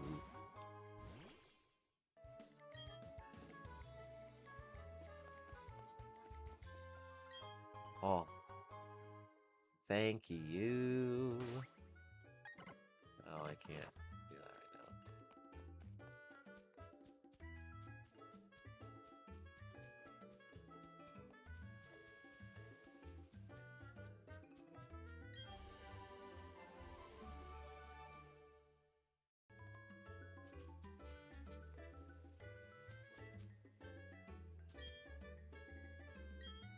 How did poffins...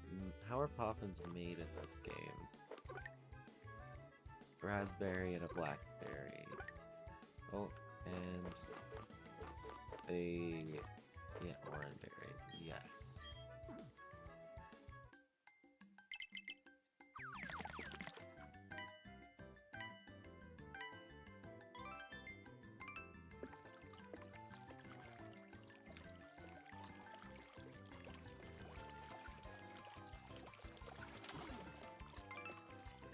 Oh. I remember doing this on a stylus. Why am I doing it in this park, though?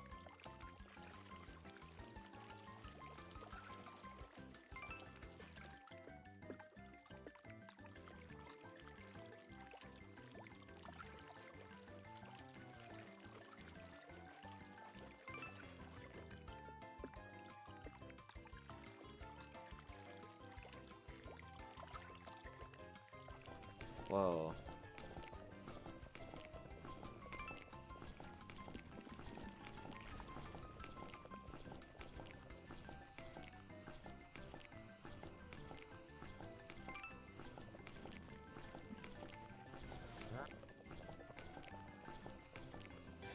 Oh.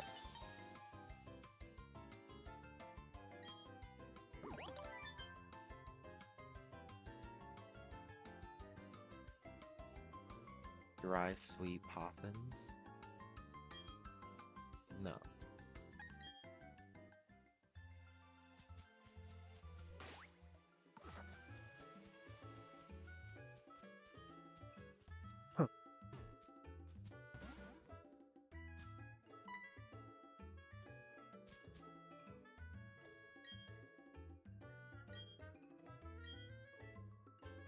Can actually take my Pokemon out of the Pokeballs now. Sick. How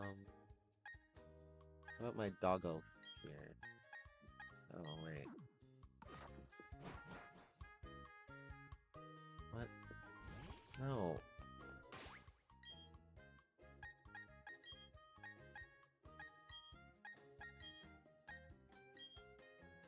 Doggo, yes. Why are you so slow?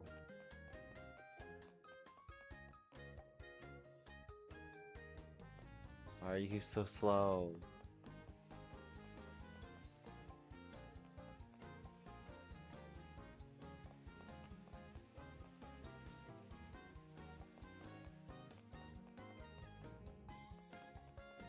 Great.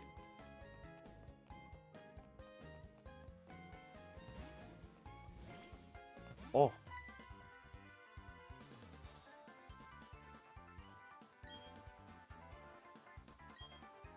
You don't even know what's coming, bitch.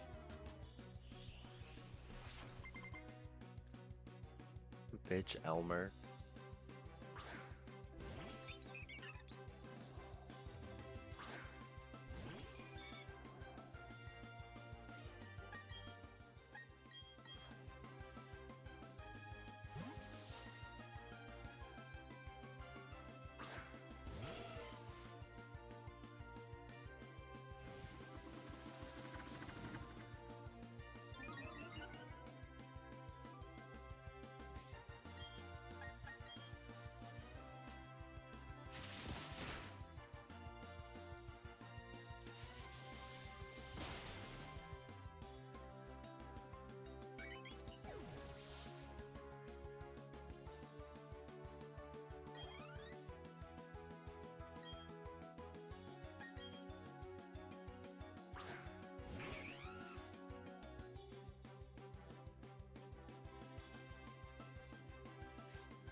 Bubbles. Oh shit.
Bitch.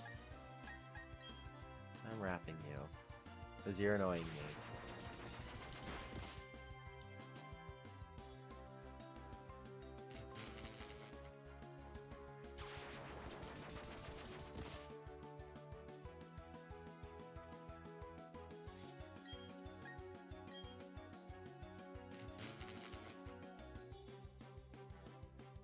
Boom, bitch. That's how you play Pokemon, bitch. Sorry.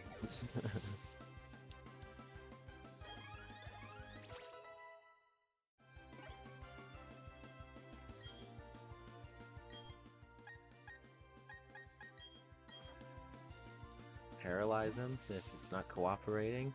Wrap it up. Make it so it loses damage over time, even if you miss. Just like they did to me with Stealth Rock. Oh, okay.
No.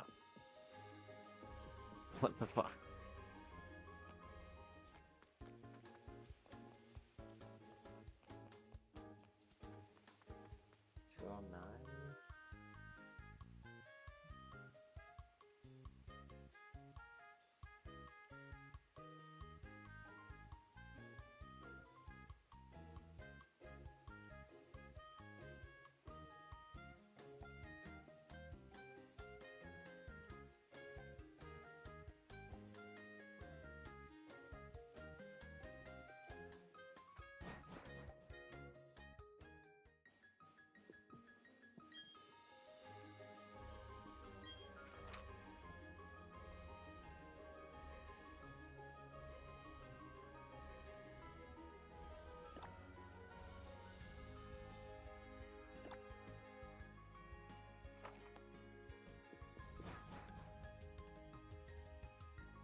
Okay. Row 209. It's this one. Swablu. Okay.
Okay, I wanted my dog, but he's too slow.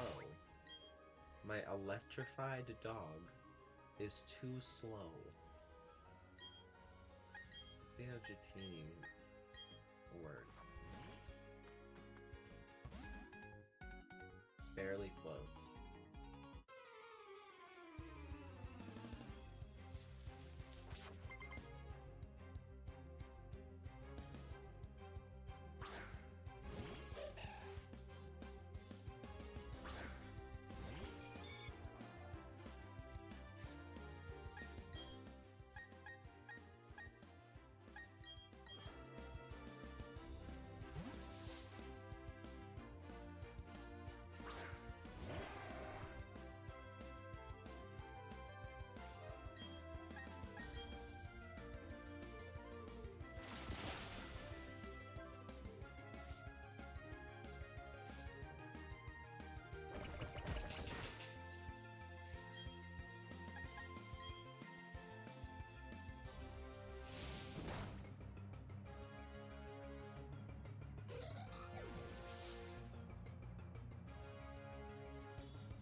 Oh my god, what?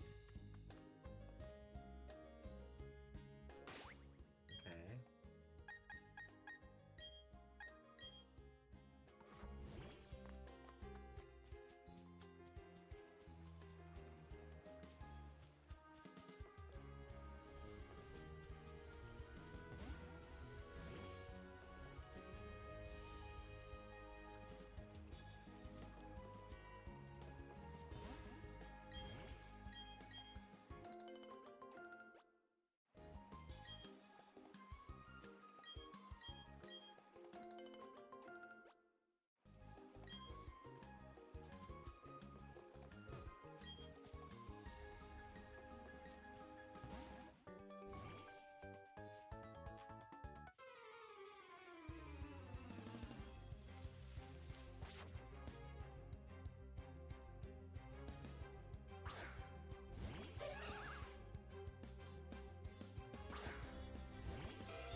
Jam.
It's like the back rooms.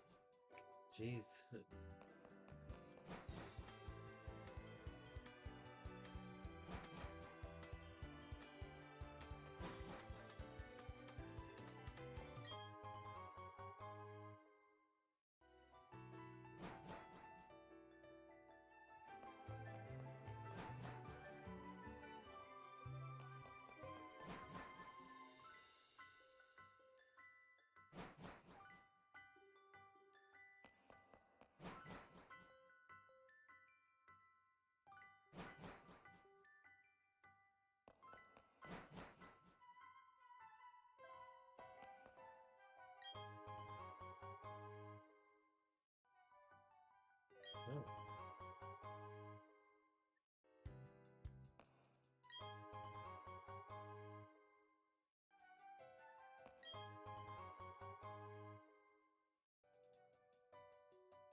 like almost immediately.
Nice.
Okay, so here's another pull for this new encounter. This is counts as Salacion Ruins. Maybe this one. Carnava. Okay.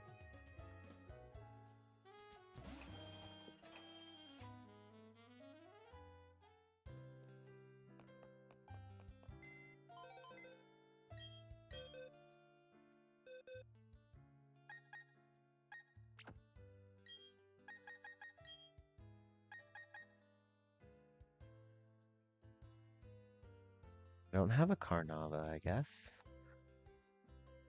So, time to pick something else.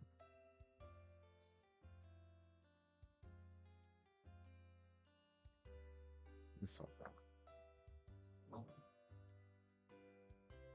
A weasel. It's like one of the most stereotypically used Pokemon in these games, so I don't think I'll be using that either, because I want to use Pokemon that I never really used before.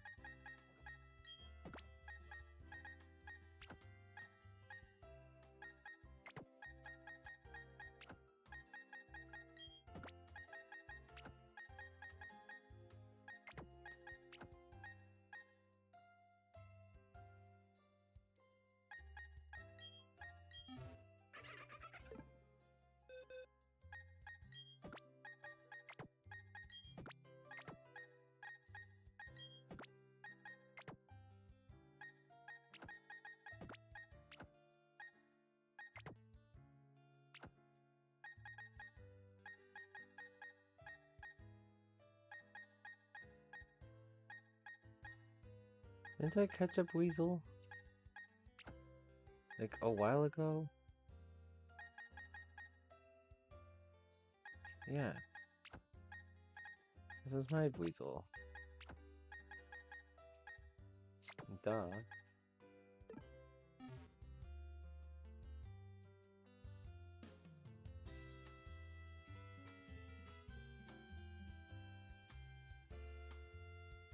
Weasel.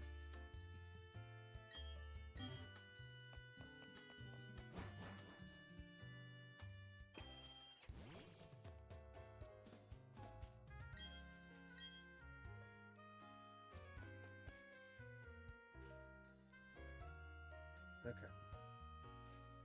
I don't think you can encounter anything in this town. Does this building count?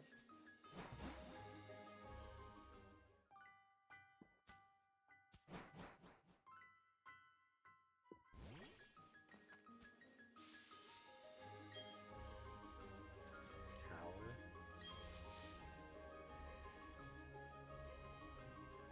Should I count that as another thing? Count that as another area.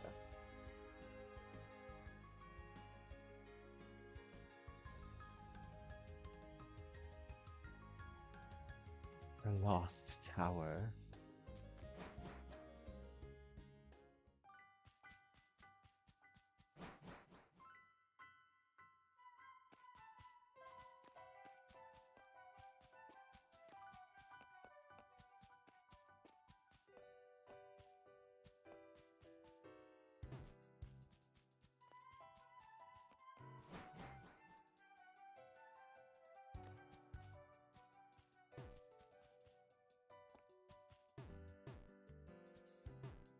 Is there Pokemon in here?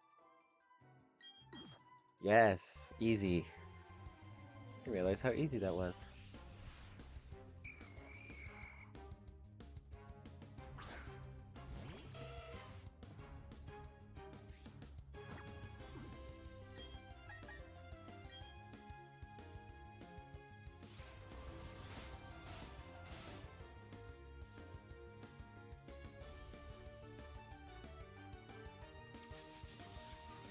Oh, what?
A what?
Okay, so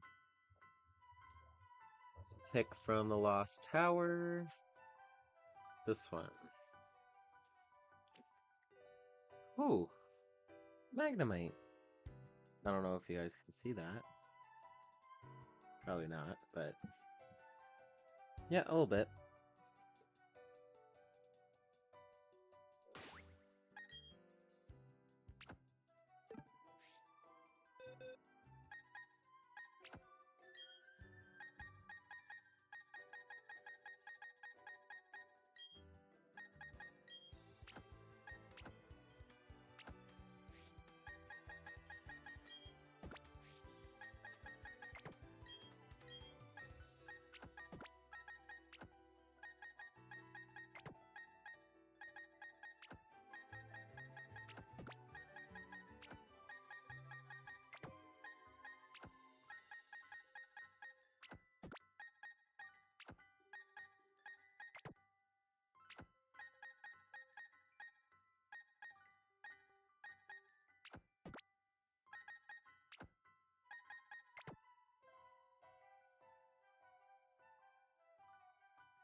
just like actual good ones.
What?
Okay.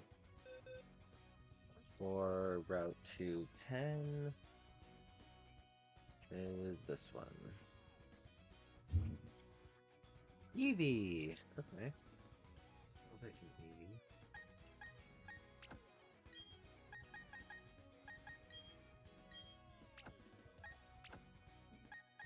Wow, only one Eevee? That's crazy.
Don't say that you're a rookie grader.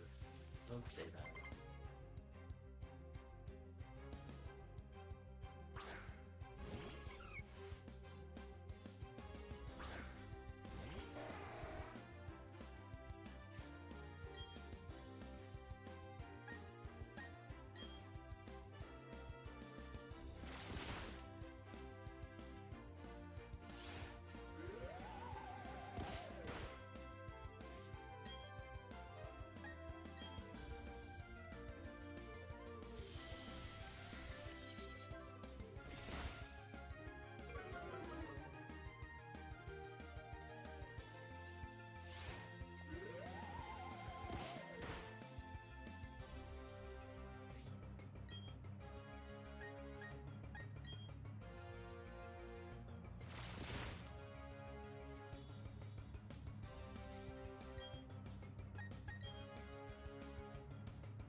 Clothing store, finally.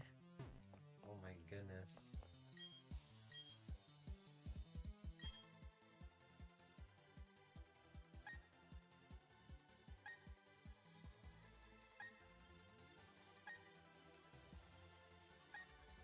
It's a little revealing, isn't it?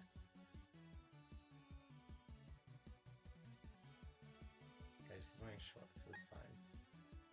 Winter. Spring.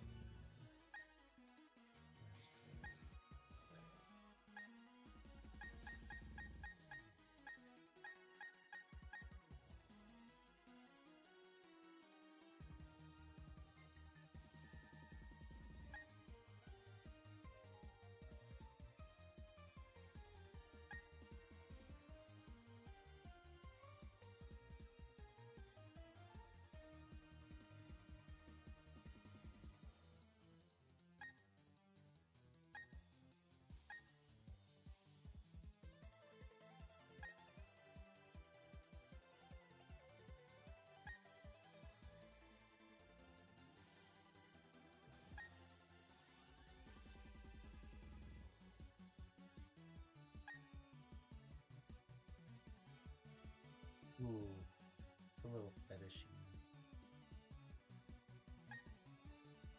This one's cute.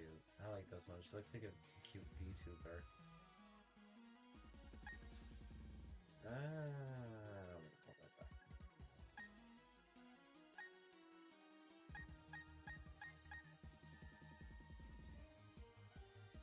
Now I'm gonna go with the Pikachu hoodie.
Is my Butterfree too OP for this gym? Jesus.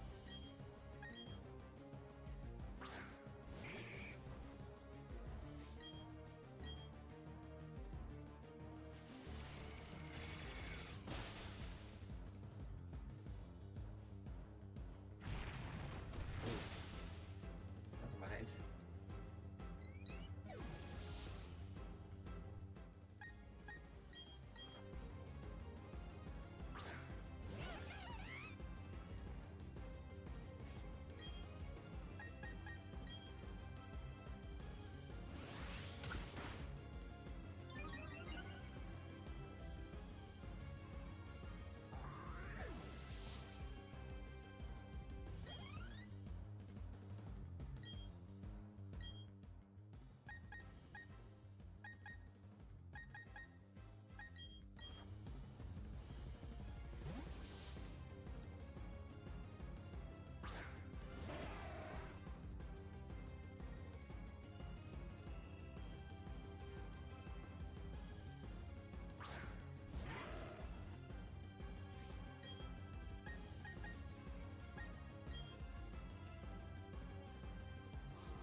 Get a crit.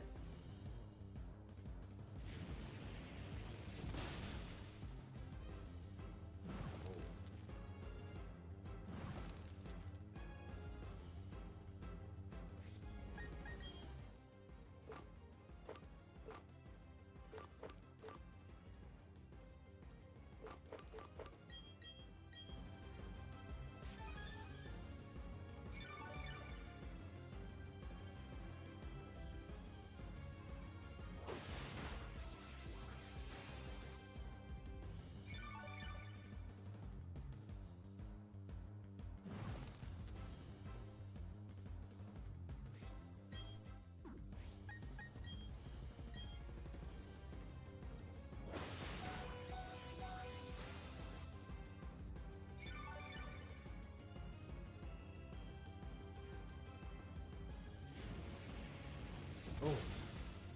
Come on. Yes. Burn him. Burn him. Burn him. Yes. Awesome.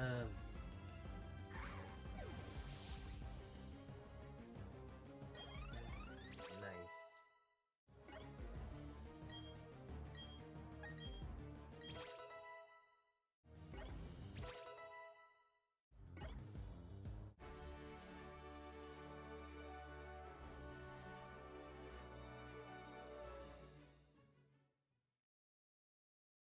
Oh.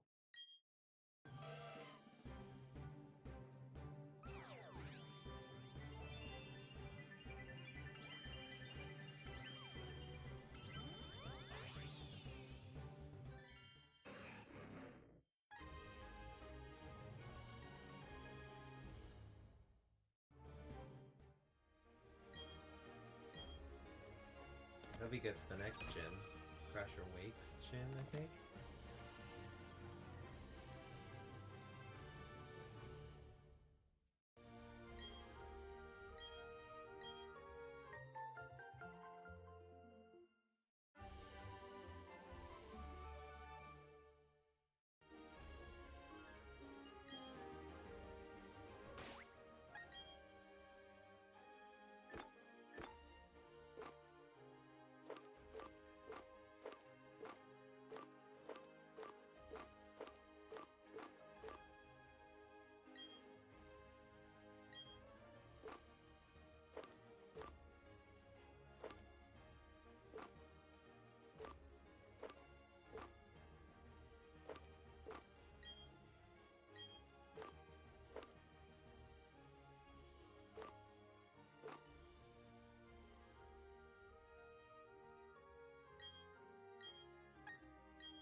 Okay.